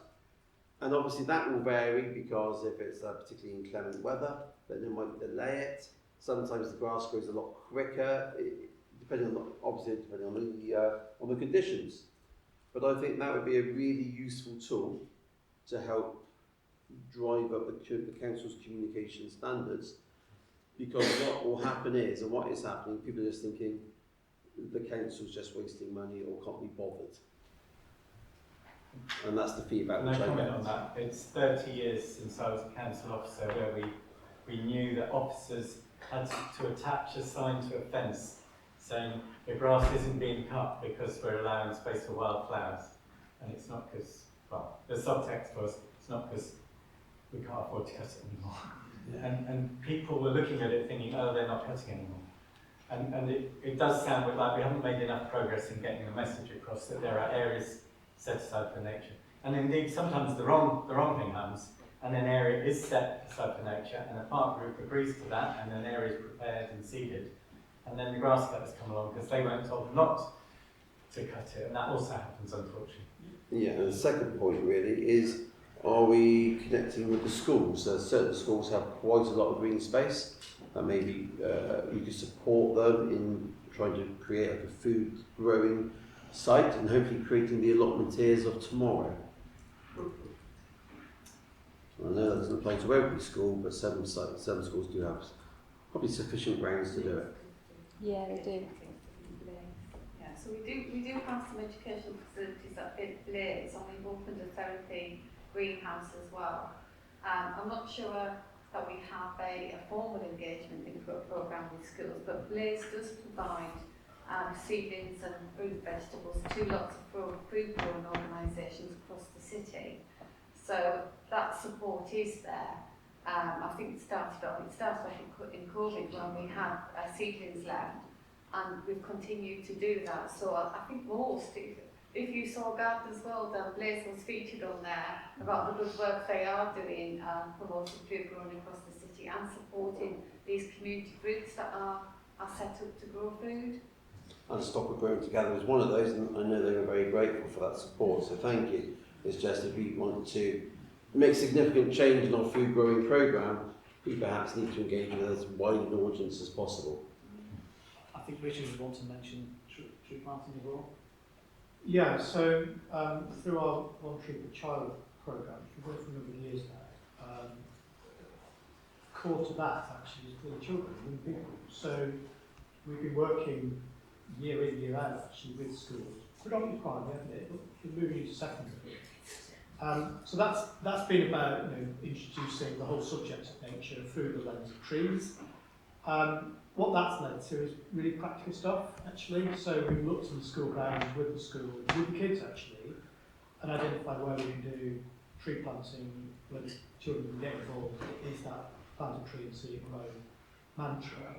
Built into that, actually, school grounds aren't, primary schools particularly, they're not all the space. So you have to make those trees work really hard. So most of the trees we've been planting, they've been fruit trees. And we've offered under a number of funding opportunities, fruit trees to schools, mini orchards or more expansive planting. So that's really getting those children into a way to see food grow, plant trees, be quite practical, take a bit of message home, and actually also get involved with the green spaces which surround the school, because the One Tree for Child programme is doing that, it's planting trees with communities, whether that's woodland, whether that's individual trees, whether that's fruit trees. And our first port of call is to get the adjacent school involved as much as you can. We're busy, but make a good offer and we'll come out, and often we do, and that's great. So it isn't just about food, but it's an example where we do have an active education, youth-based programme. It's very practical. It can bring in funding to the school because there's plenty of money for the trees. It's harder to get the money for people to do the education, but we do have that. Put the two together, and I think it's well received. We'd like to do more, but it somewhat talks to you. No, fantastic. Chair, do you want me to come back on the grass bit? Yes, that's important, yeah. Can I just say, just feedback, Richard, I've directly benefited from the that scheme, and the quality of the fruit trees that we had were excellent. Okay. Thanks for that. Thanks. I have as well. It's a very, very good point, and I know one council that you've made to me previously around communications and grass cutting. We would absolutely take that on board. One thing I was going to mention happening behind the scenes is we're trying to roll out a mobile system with our operatives, where they are driven more by map data in terms of where they're cutting and what they're cutting and why, than we currently have at the moment. So we've already rolled that out in part of the city. It needs to get embedded around the city, and then it needs to get more detailed in terms of what it's doing. What that will potentially lead to, I'm not going to stand here and make commitments, what it potentially leads to is mean that the same maps that operatives are using to maintain green spaces are available to everybody else online. And at any given point in time, we can say where we are in terms of our maintenance. There are pros and cons to that, but that is something that we are working towards at the moment without making a commitment right here, right now. So you're saying that would help identify areas where there's lower level, less cutting, only certain seasons? It will make it much more obvious to people what we're cutting, how frequently we're cutting, and when, and where we are in terms of our frequency. It's a very difficult world. This year, for example, has been a ridiculously bad growing year in terms of everything's been going like mad, and it's quite hard. And we have a fixed resource to do that. If we have a mad growing year, we will get around slower, or we'll get around a lower frequency. There's very little I can do, but we do try and build in and change our machinery and equipment to try and cope with that. So it's not a perfect world that we live in terms of grounds maintenance. No, but if you get the message out there, then that might help people to understand. Sure. Yeah. Sure. And it's probably 2 to 3 years since we were told the correct equipment has to be obtained to allow the longer cut that benefits the wildflowers and so on as well, to increase the diversity because of the equipment. I think we were told that about 3 years ago.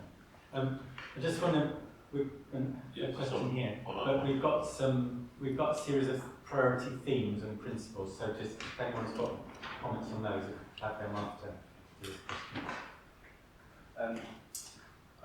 Just having a question. Something that you said, Richard, in your initial presentation struck me, which was, you said that managing land for nature is often more expensive than more conventional management, which is probably, I should imagine, that may well come as a surprise to a lot of our residents. So I was wondering if you could expand on that. Yeah, so it can be, is what I said. Well, we're doing work at the moment where we're looking at changing our grounds maintenance regimes to different set of regimes that deliver benefits to wildlife. And when we're specifically looking at grounds maintenance changes to deliver those regimes, at the moment it's looking like it will be potentially more expensive. Now that doesn't mean that managing for nature is more expensive. It just means that what we're looking at the moment in terms of delivering our 30% may be. Now that might mean that we have to change how we approach it. Because if it's more expensive and we don't have the money, we'll need to change how we approach it. And that's the message behind my point on the map, which is why we haven't gone into a greater level of detail, because we're still crunching those numbers and working out.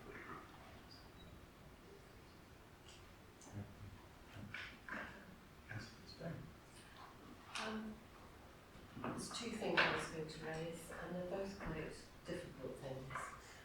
Sorry. It won't surprise you. One is dogs, which, and the waste, I noticed the budget had increased considerably for waste, and I wondered if that had been affected by the large number of dogs that have been increased in Bristol. That's my first question. And how dogs are impacting on our parks and your intention to become more biodiverse, creating more habitat for them. That is a difficult question, right. I'm not entirely sure on the impact of dogs in terms of managing for nature. What we're aware of is that it does get, we do get complaints and inquiries about long grass being difficult for some dog owners. We get inquiries about ticks, we get inquiries about being able to pick up dog waste where the grass is long. So that is something that we need to be mindful of when we're implementing a managing for nature regime, for sure. Yeah. In terms of waste, the only evidence I have is a bit anecdotal. I think we know that the number of dogs in the country has gone up from something like 9 million to 12 million. It's quite a significant increase. The weight of our waste collected in bins has gone up since COVID. We know from the odd testing that we do that dog waste is the majority component of the weight of the litter. So I've got various little bits of information that point towards the increase in dogs, increasing the amount, or weight, certainly weight of waste in bins. That's what I've got. Right. Okay, thank you. I mean, I suppose that's just something for councillors to think about, because that's what we do, isn't it? The other question was, I'll leave it. Sorry, I was going to. I know a lot about parks at the moment, having done that work, and I only be difficult questions. But I think what you're doing in principle is absolutely great. I fully support it. So it's great news. Thank you. Okay, thanks. You can always send the question in afterwards, I'm sure. The introduction identified the sort of priority themes and then principles sort of underlying that and the sort of constraints. Are there any final comments on that before we conclude this? I mean, I had one concern, which is I wanted the item on food and allotments to concentrate in total on food and allotments. What we've got is it's one theme in a parks and green spaces strategy. We know there are other documents relating to food, and I wanted to know how well they integrate. So we've got the Good Food 2030 plan, which is a partnership document in the One City Partnership, and there's the Food Equality Strategy, which is a separate partnership document dealing with access to food and inequality in food sort of availability and so on. I feel they need to be brought together in terms of the council's response, because two of them are external sort of partnership documents. And then we have a bit of our Parks and Green Space strategy that just looks at the bits of land, or at least some of them, that relate to allotments and food growing, because there are others, such as the community gardens and the city farms and so on. So I just wonder if there should still be a clear position of the council of what it's doing around food, which links these various documents, and it's not the same as a bit of some of the maps. That's not a criticism of the information there, but it's just saying that there's a wider piece of work to draw together what the story is around how we are trying to support food growing, food availability and so on, and it isn't what we've had here today. But if there aren't any more sort of comments on or anything, certain conclusions come up about communications, about the earlier points that were made, the issues for managing nature, which ones have been picked up. Are there any other final ones? Martin, can I just say on the food stuff, just to reassure you, in the document, the Good Food 2030 and the Food Equality Strategy and Action Plan work will be referenced. It's integral, as is work with partners that were involved in that, such as the Bristol Food Producers Network. And when the full chapter's fully drafted, I hope that you'll feel confident that that it addresses the main things that you want to, and be more than welcome during that consultation period to have a session, have a chat about what you feel is or isn't in there that to your satisfaction. I think there'll be people from that sector who wanted to have like their own consultation. Probably that's the thing. Whereas this is a bit of it tucked into a Parks and Green Spaces consultation that's coming. Yeah, they have their opportunities to engage. We have a steering group for the Good Food 2030 work, which I'm on, and the Food Equality Strategy also that I'm on. So these are items that are regularly discussed and consulted on. So I feel like that connection point is there. With the stakeholders.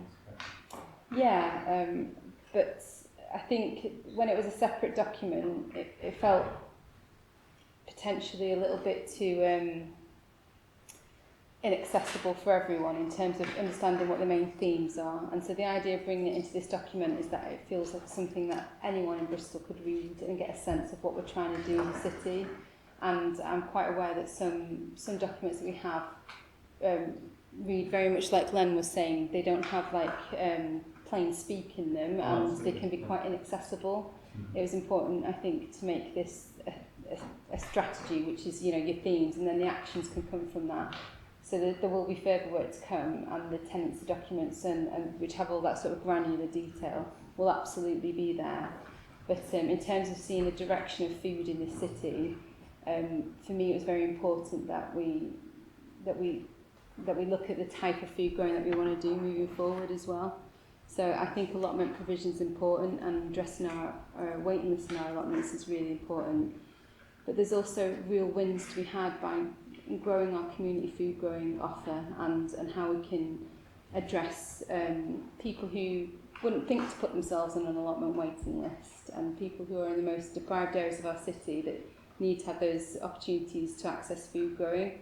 There's a great organisation called Lush Greens, which I don't know if anyone's here is going to be sick of me going on about them, but they're an incredible market garden that do so much social value in terms of a lot of their 50% of what they produce goes to food banks, but they also have volunteers from the local community and people that don't have the resource and the money to, or the time necessarily to run their own allotments, but still want to participate in the and have the benefits and the health and well-being benefits of being part of a community of food growing. So there's lots of opportunities to create social connections and do all that social prescribing work through those community food growing. So for me, I think what would be really important is that we have that in balance with our allotment challenges as well. I would argue that there's part of the Allotments Act that are slightly outdated in the way that they put a weighting towards single tenancy of allotment land, when there's perhaps much more benefit for community food growing on a wider scale, and also the great yield of food that can be produced and the greater social benefits that can be had. So I think for me it was keen that we explore that and move in that direction where we've got a bit of balance between those different options. Definitely, and I think that's something, for instance, the Golden Hill Community Garden has done with unused, abandoned allotments and turned them into sort of thriving community growing space with all sorts of well-being, social prescribing, nature activities, raised beds, food growing, community events, all sorts of things, and it was literally abandoned allotments 10, 11 years ago. And the idea was to get people confident in growing, who would then take on maybe a shared allotment rather than a whole allotment in one go. So, okay, well thank you very much. Thanks so much to all the officers who contribute to this, and for all the points raised both on the finance and now the strategy and maps as well. I think that's been very, very helpful and worthwhile. It's much appreciated. So we're going to move on to our other item now, which is the tree and woodland strategy. So thank you for that. We now have some questions for that, which which have been received, and you've been very patiently waiting for those. So the first questions were from Mark Ashdown. Thank you, Chair. In fact, I did send everyone a copy of my supplementary statement of questions, because I thought they were fairly, some are quite technical and quite a number of them. So, I mean, I don't know what sort of time we've got this evening to discuss this. It's getting on to 7 now. It is, so we'll probably have to be fairly brief, and they were rather technical. And they were very technical. I didn't want you to get the replies. Well, it may well be that the offer I can make in respect to these very technical questions, or some are very technical, is that perhaps the officer would provide the answers to the supplementary questions in writing within reasonable time. Then that might be sufficient. And copy them to the members. And copy them to members. But I think I did send my supplementary questions to the members, and they did not have a chance to look at them and digest what they say. I think that some of the questions that I particularly, broader questions that I focused on was this question about what protected woodland is, and Richard very kindly answered, I think Richard, of course, that related to woodland that fall within SNCIs, yes, which immediately raises the question is, what protections do SNCIs have? And they have none beyond what is set out in DM19 of the local plan, which has recently been reinterpreted by the chief planner to make us think there are no protections for SNCIs, and it raises also the prospect that those protections only relate to development under the local plan.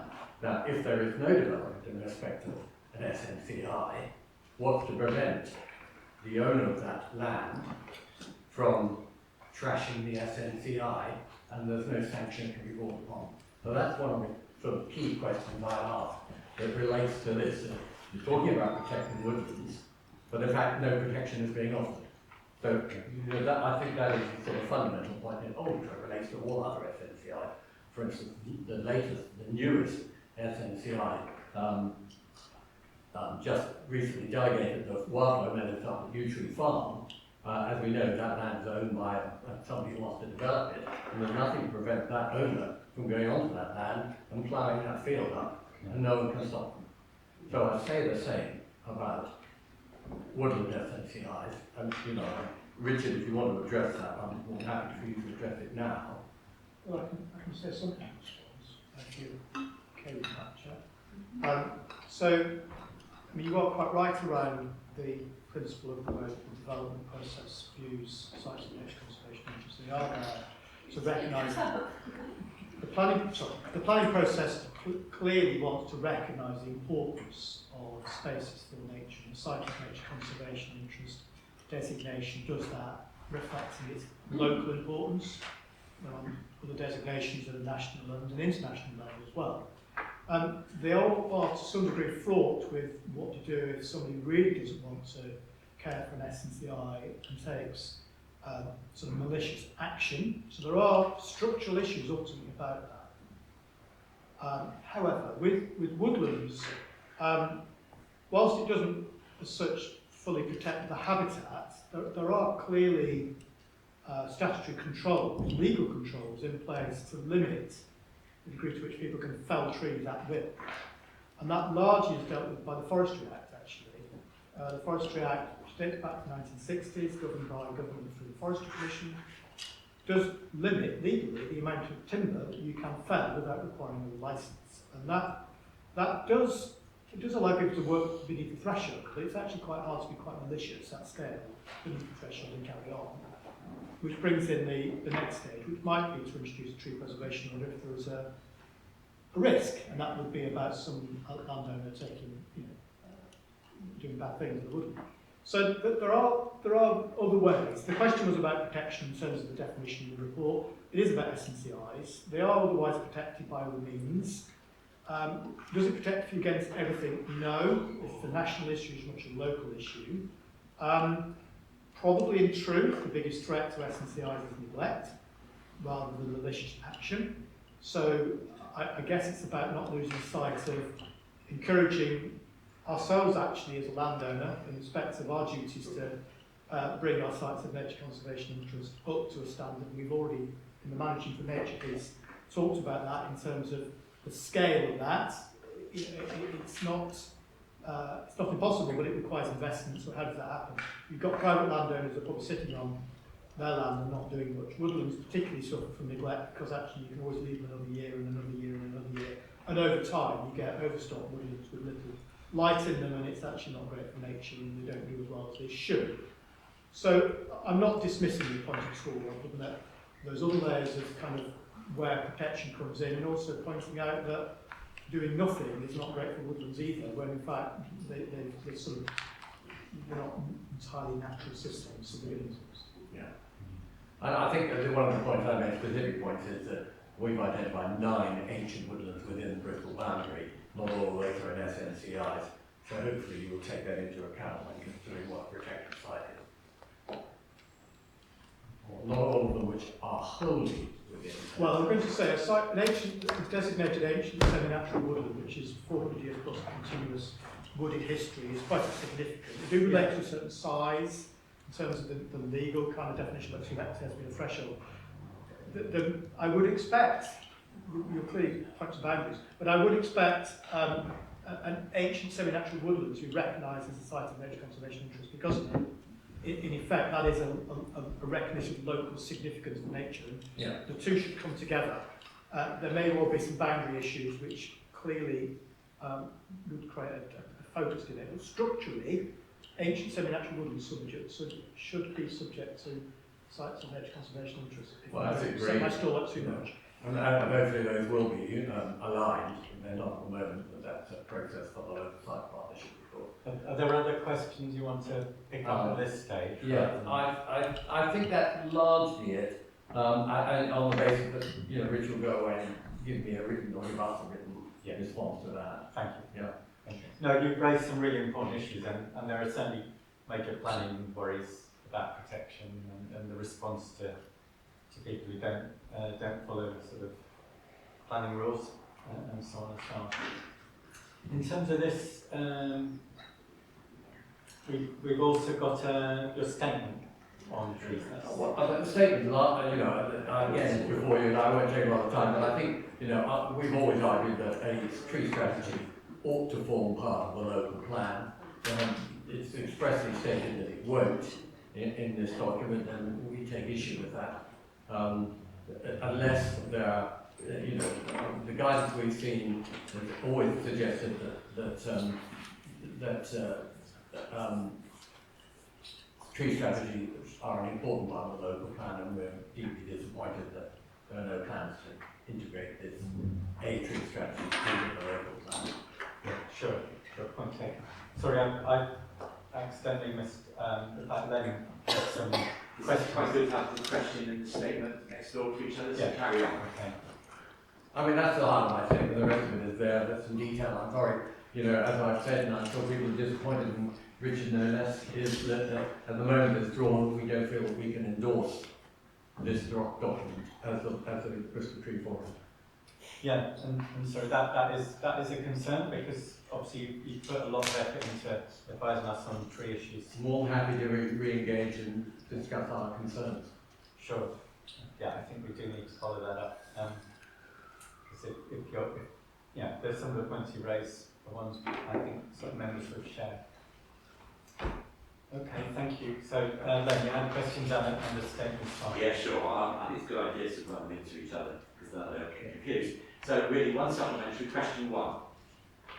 So, do you mean least combined positive impacts, most combined positive impacts, when you talk about the key?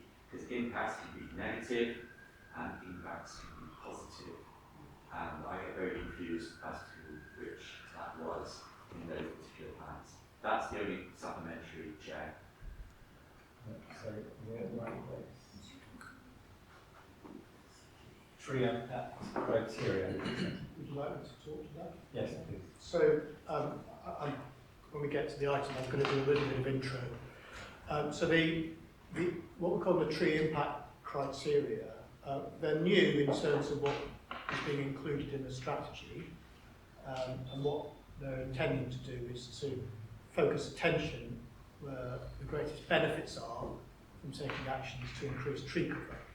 So within that, we've recognised that clearly if you take more action against the criteria about addressing disadvantage through more tree planting, you take more action about addressing urban heat stress by more action. So in effect, you can create a scale between areas which have got greater need, therefore they're delivering more benefit, and areas which have got less need because of the context of the criteria. So in effect, the tree impact criteria are a means to weight those categories which deliver benefit according to what is happening spatially, whether it's an area of disadvantage, whether the tree cover is low, whether indeed it sits within the nature recovery network, whether indeed it's in an area of higher exposure to urban heat risk stress. So in fact, from that you can get we've simplified it to create a 1 to 4 scale, so 4 gives you the highest benefit against each criteria, and from that effectively a heat map is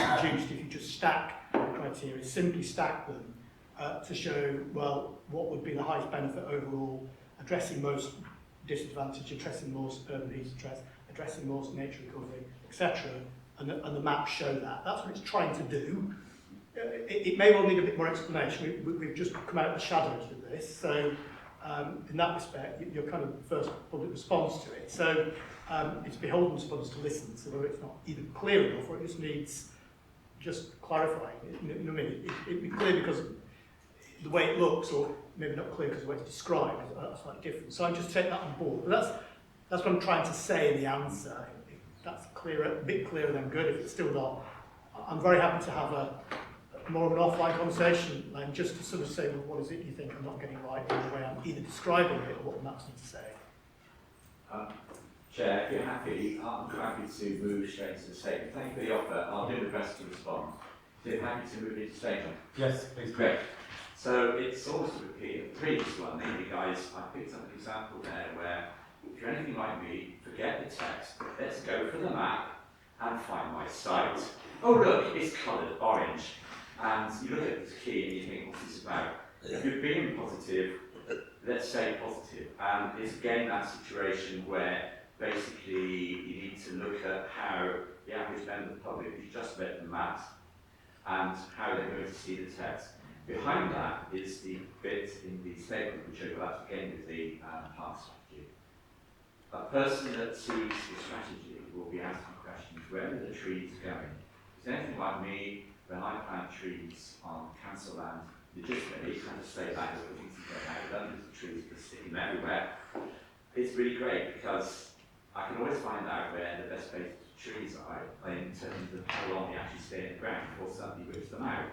Now that isn't any scientific reason for doing it, but you'd be amazed, I'm sure, that parks officials find themselves responding very quickly to situations where the public get annoyed because this tree's turned up and they don't know why it's turned up. It's cons and all the things we talked about. Thank you, Chair. Thanks very much. Okay, so also a statement from the Bristol Walking Line. Susan. Thanks very much. I thought it was on quite well from them, I think. It wasn't planned. We'd like public consultation on the tree and woodland strategy. Like puppies, trees aren't just for Christmas, but for life, and their lives can be very long. Trees must be planted in the right place, and people agree it's the right place, and we're not entirely convinced by the methodology that's been expanded on here. And it can't be achieved by crude targets, which often lead to loss of usable green space. Nor can planting young trees be used as a substitute for properly protecting the city's magnificent mature specimens. The priority must be to protect our leafy legacy and to plant trees along streets and spaces where they'll bring most benefit to people and what they want to see. Public consultation now and continuing stakeholder engagement should be essential. Thank you. Thanks very much. So Mark, you've already said what you wished to say. Yes, in fact, my friends have echoed a lot of what we have also said. Yeah, thank you. Okay, we better press on. It's sort of after 7 now, but if we could have a brief introduction to this item and then some discussion. Yeah, thank you, and thanks for those observations too, so if you are listening.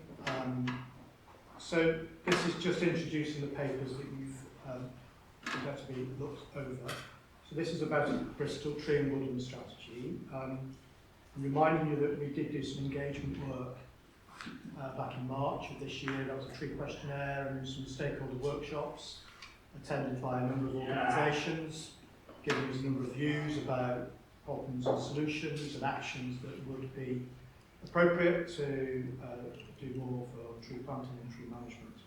So those have been considered and built into what now is a draft strategy.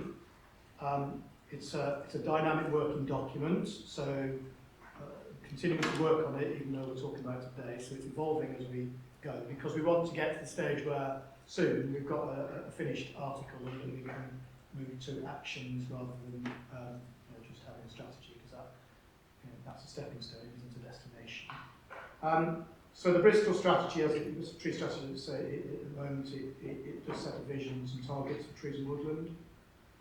It does recognise what are some of the bigger challenges. It also recognises what are some of the bigger opportunities too, so it's in that frame.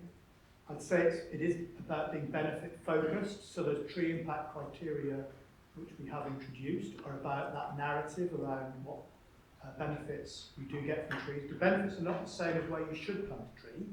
They do suggest that those areas would deliver benefit. It doesn't negate does the tree work well for that space, and is it wanted, and what may be lost by planting a tree. So it doesn't stop that. The document is informed by principles. To a degree that does talk about how design considerations enact the right tree, right place, right reason principles. What does that mean in practice, of course, but it's there in terms of setting those principles. Overall, the document is a dynamic approach. The approach is dynamic, which means that it needs to evolve. It isn't fixed in aspect. It's a statement of where we are now and where we'd like to get to, but I wouldn't want to have to rely on it in 10 years' time to say only that's what we did. So it is written in those terms. It is a partnership approach. It is a city approach. It does require collaboration and action by many actors, be landowners, be organisations, be community. It is not a Bristol City Council focus. We're only going to do this, and this is all about us. It is about the city. We have a big part to play, but not the only part to play. It's written in such terms. It does introduce themes. Themes are quite simple, really. It's to plant more trees, to protect the same trees, manage what we have, and address all aspects of participation. It does include a fifth theme, I suppose, which is about global forests. I think it's appropriate that we do consider as a city our global reach. There is clearly an international issue with global forests in terms of deforestation target set. We do have an influence over that. So I think it's right the strategy does introduce that, although it is about Bristol, so it isn't entirely within our boundaries, so it introduces that as a theme. The document's action focused. It's designed to be quite short. It isn't a long document as such. It's meant to get us to what the actions are. It includes a number of transformative, what we call flagship projects, to draw attention to funding the programme and attention. They're supported by inevitably a number of facilitation kind of actions, creating an information hub, for example, the expansion, I would hope, of a partnership-based tree action group and what they do, the role that we have in imparting information about how tree preservation work, how do we manage our street trees, what's an approach to tree species choice. Those are actions that go into an information hub that can be accessed equally and easily. So those are facilitations, are important, but they're means to an end. And it also makes the point there's more work to do. We haven't mapped every square yard in the city to identify where a tree can go into it. So there is still gaps about knowledge. Those need to be filled. They need to be filled in part by the role of others as well, private land, the degree to which the council can't just fund a survey to do that land survey, so how do we get there? But they do need to be done, and I think as such, in that dynamic approach, the document and its actions needs to be reviewed. Ultimately, it needs to be deliverable, it needs to be ambitious at the same time, but it can't be beyond the relevant levels either. So I think that's the introduction without picking over anything more. Very happy to answer your questions, and I'll make the point again with this draft, and it will evolve. I am going to the One City Environment Board at the end of this month to present the draft to them, because the city partners have that role to consider a strategic city strategy, of which this is. So I will get further feedback from that group too. Some of them were involved in the stakeholder workshops as well, and we'll revise it following and at some stage finish the process and have a strategy that we can then stand against and work from actions to. Right, thanks very much.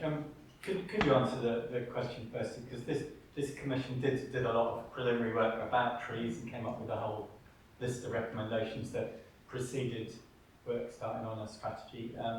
Why would the strategy not be consulted publicly? Well, so I think the decision actually was introduced at the last scrutiny meeting when this was discussed, when the Parks and Green Space strategy was also discussed at the same time. So we went into the meeting before to say that, in effect, we've done the engagement, we will have done the engagement, we have done that engagement.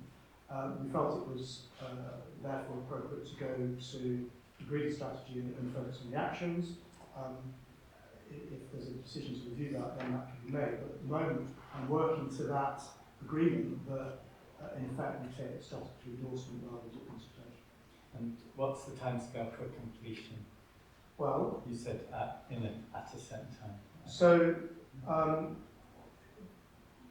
be interesting to see what the One City Board said at the end of this month, the 27th. Following that, I've allocated some time in October to review what is said here, what Scrutiny says, what One City Board says. That may well get to the race where, within a couple of 3 weeks, effectively, we revise the document accordingly. Any other conversations need to be had. I think we should go back, which is a form of consultation, I suppose, but it's a re-engagement in the same part. We should go back to the group that were involved in those workshops and seek further input. So that is the commitment to do that. And then there's, that's really October, isn't it? By which stage I would expect it to have got as far as we can, and it's therefore about how the document's endorsed. The plan is to sort of align it in the same time frame as the PGSS, so that. Sorry, I misheard the start. The plan is to align so these things should all come together eventually in terms of. That's a bundle of documents. Yeah. But one will have a public consultation, one won't. Yeah.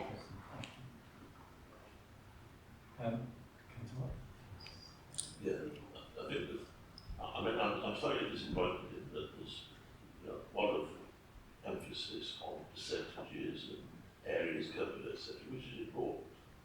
But trees basically in the right place change quality of life completely. And to my mind, there just does not seem to be enough attention paid to that. And I'll give 2 examples in my own ward. We've got 2 parts of ex-council estate, one of which has trees planted and the other bit doesn't. And the difference in the way that people actually react to their environment in those 2 areas is phenomenal. Not even mentioned as an opportunity. I know it's more expensive to plant street trees, but it isn't even mentioned as a potential opportunity in the tables. The other thing applies with regard to parks. I have a lot of sympathy with what was said on the Walk Alliance there, because basically, within our main park, we actually put in a few years ago some new pathways, and we planted trees either side of those pathways, and they've been welcomed, and they make a huge difference. But if we planted the same trees in a clump in a corner and taken out a quarter of the park, then there would have been a very, very different reaction. So I'm disappointed that we don't see enough emphasis on appropriateness and environment. Design as well, actually. Yeah. You're talking about design. Did you want to respond to that? Yeah, well, I don't disagree with the point. I guess that this is a strategic document, so he's going to struggle to get down to a design position.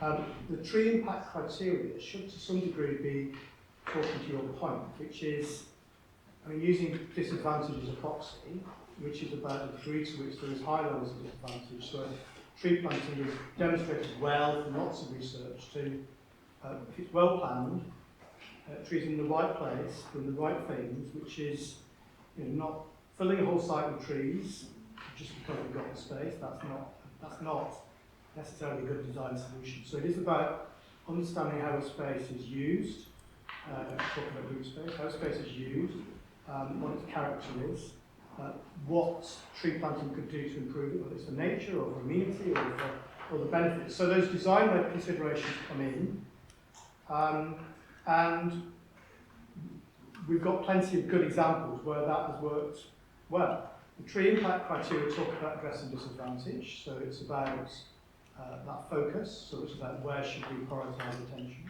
It talks about a particular problem which is going to get worse, which is urban heat stress, and the degree to which certainly inner city population particularly actually are going to suffer really from high temperatures. And green infrastructure, greenery broadly will help to solve that, and trees are a very good solution. So it comes in there. We've got knowledge about the distribution of trees across the city. The average figure is 16.9%.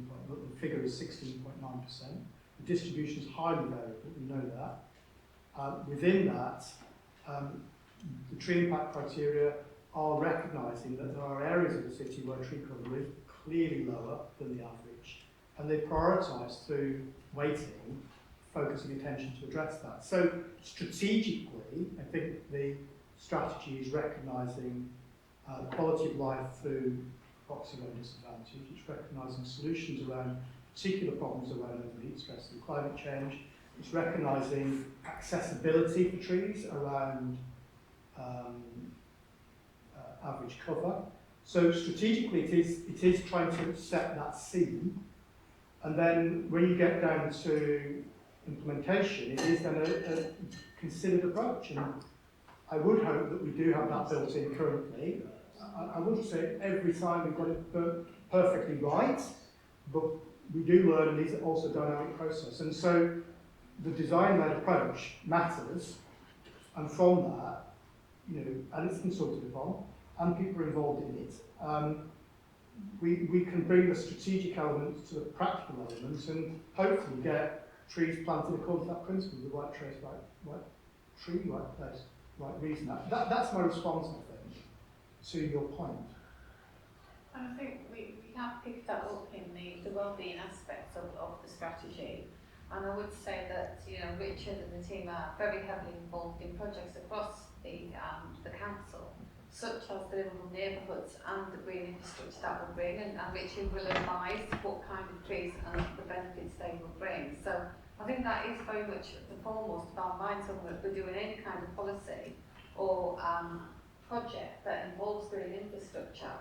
That is why Richard's invited to those meetings to advise. I'm not denying that lots of good things are happening. I'm just saying I've read the report. Sure. Just further, so partly it's about how does it express itself. There's no disagreement in what we're trying to achieve, which is, you know, adding more trees for the right reason to deliver lots of good benefit and not doing it wrong. So partly it's about whether structurally it's getting that broadly right, and then partly it's about the narrative to make sure it's clearly understood that those elements need to work together. You need the strategic inputs, but you also need the design-led and the local inputs. And that may well be some revisions to the text to help to clarify the positions around that and the importance of that. I think that's a point to clearly take away. Yeah. Okay, thank you. Did you have a question? Yes, I've got Barron's question actually, because he had to leave and he said, could you send it? So, my question is about Trees for Streets, a programme where people can sponsor a street tree. Do we have an update on the previously discussed plan to create a facility to sponsor a new tree pit, as opposed to trees in vertical? And I fully support this question as well, because one of the issues really is that our pavements, particularly in the poorer areas of our city, are too small really to have trees. So the question comes down to, can we put trees on our streets? And then the other question, because I know this from talking to John Atkinson, is that of course there'll be lots of wires in those places, but what we really need is trees, and we also need chargers. That's not for you, but there is Oxford certainly is doing electric charging with their trees, you know, so it's a kind of two-partner approach. So while digging up the road, you could have trees and find the cables where you need them. Yes, exactly. But Yeah. so we did have a previous discussion, didn't we, where there was going to be a scheme for lower cost new treatments. Yeah. So the tree sponsorship scheme is up and running. It has been for years. We entered into a new collaboration with Trees for Streets, who was affiliated with Trees for Cities, who are a charity based out of London. So that's I think working well in terms of increasing the visibility of people's means to support tree planting in their neighbourhood and choosing to sponsor. Currently, we have not yet turned on the option via a fixed price, because this is what we need to get to, a fixed price, to inform anybody who might choose to sponsor a tree going in the street. So the principle of putting trees in the street is agreed. Pavements are broadly too narrow. If they're greater than 2 metres wide, it is possible, because ultimately you've got to think about the tree that takes up Not really in space. South Bristol. No, there's not. There's not. No. So I guess I'm just saying it's not discounted to put in the pavement. So likely they're going to have to go in the streets, and that is A, rather expensive, and B, rather complicated, and C, not without reaction. So it is an interesting twist of navigation, quite frankly. On the sponsorship side, my absolute intent is to, in fact, say to anybody in the street, we would be delighted to effectively take your money to plant a tree that you want to see in your neighbourhood, in your street, even outside your own house. We need to tell them how much. It's been a little tricky, if I'm honest, to get to a definitive on that. There are a number of variables, and there is a contract which itself is going through rather an evolution. So I've struggled, if I'm honest, to be confident to publish a particular price that we can commit to. However, what I have done, and we are waiting the results, as I've put forward a grant proposal to the Urban Tree Challenge Fund to pilot, in fact, what is a relationship between community through some form of crowdfunding and funding that might come in from sources that get some trees planted within streets which are not there currently. So we're waiting to hear from that. I'm not hoping we won't get it. I'm hopeful. It's around 80,000, I think, from memory. It will help us to test that. It is a little frustrating, if I'm honest, to still be talking like this, but I've been unable through bigger forces. I'm not against me, but it's just it's just there are a number of things going on at the same time, which has made it hard to get to where I want to get to. And when I say me, ultimately it's what people want, because they tell us they want to see a tree planted outside their house. Sounds positive, actually. It always is positive, but I also feel as though I'm at the same time on the precipice of making something happen that doesn't quite get there. Partly I remain dogged to get there, and sometimes you go around a bit. But in time it will happen. The strategy, I think, is a catalyst for this. We have a whole heap of work looking at scale the opportunities for tree planting in the public highway. That itself is, as you've heard, the three issues, the three big considerations: money, technicals, and whether people want it. There is a business case progression of that, which starts to, at scale, move us towards what actually is achievable, which needs to be itself matched to some form of funding. And within that, what people would do at a street level. So we need to democratise this. We need to make it simple. We need to make it fixed. You can't say you don't go to a shop and say how much. You see how much, because it's got a value against it. So there's Is there an element that in a way, the Liverpool neighbourhoods could go hand in, if we were rolling in our wilder streets, if we were rolling it out across the city, then actually putting in street trees wherever would go hand in hand, because essentially what Liverpool neighbourhoods is going to be doing, as I understand it, it's going to be designing a space that actually slows down the traffic and creates sort of community engagements, sort of placemaking. It's got that technical, and of course the street trees then come in. And they do talk about the benefits that trees will bring around shade and absolutely. Yeah. So it's a package. It's a place-making approach. Yes. And that's about livability. It's about how good does it feel to live in your neighbourhood. Yeah. The area chosen, there are some areas where it's very grey and there's barely a bit of greenery in it. So we've been influential within the project team to talk about some of those solutions, and including some of the piloting of some of those solutions, including bringing trees to streets currently, even using planters as a means to have that conversation. We've already seen the questionnaire. A lot of people are very supportive of this. That's great, but we still have to deal with every space and every attitude and every funding issue. So, I think the planters is a great start. Well, I think thank that's you. a I think really good way yeah. to bring people in softly. Yeah. I think they're a great conversation. I don't think ultimately they're a solution for the city to have a planting in the street, because that itself creates probably the wrong solution, because it lack permanency. And but the conversation, absolutely. So Great. do we? Thank you. Is some piloting likely then in the near future? So yes, I think it's a short answer. For two, the Liverpool neighbourhood itself has some piloting. There's the planters have been purchased, the streets have been identified. It's about getting them out, so that's happening. Yeah. And the Urban Tree Challenge Fund, which is a government funding programme, which we've benefited before, we are kind of waiting for the results of their decision, which is going to be October. So it's not that we want to try it. So would that be more widely available? So no, those are targeted. So we've had, through the street sponsorship scheme, we had expressions of interest from certain communities to say we want to use your scheme to see trees planted on our street. So if we aren't quite ready, we'll listen, we'll consider what we've heard. We heard quite a lot of interest from a number of streets that were really keen. We thought, well, they're already saying it, matched two. Right. So there's obviously a choice as to where we've done that, but people are already saying we want to work together, and we'll try to work with you. So there is likely some progress in some defined streets. Yes. Okay, well, that's good. And that your team, and your team, that you're going to be working with, this isn't going to be, because I was thinking it might go into urban design instead. Well, for those two schemes, one Liverpool Neighbours is clearly run by, it's actually a transport scheme, but it's a placemaking scheme. So we're working within that, that's right. The example of the fund, Urban Tree Challenge Fund, we'll just deliver that, but it's ultimately we need to work with colleagues in highways, quality assurance programmes.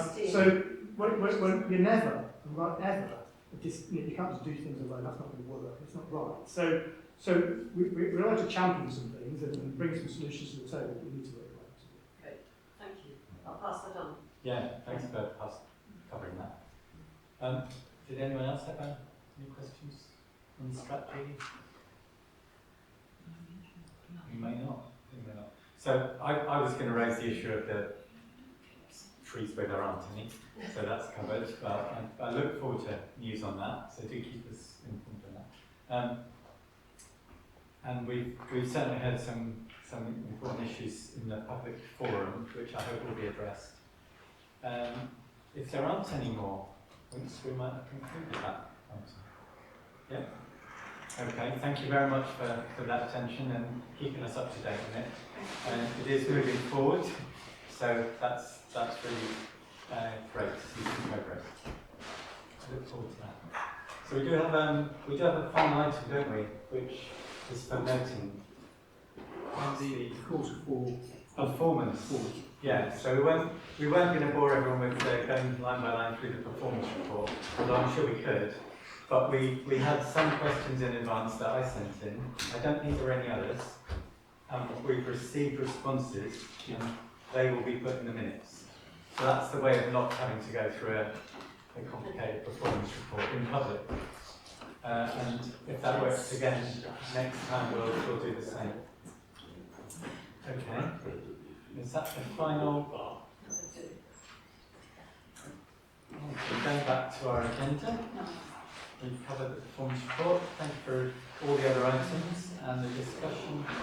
And we've got our next meeting. I'm just looking to see. Oh, we've got our work programme to note, and that's on page 205, which just shows how much paper we could have had if we wanted.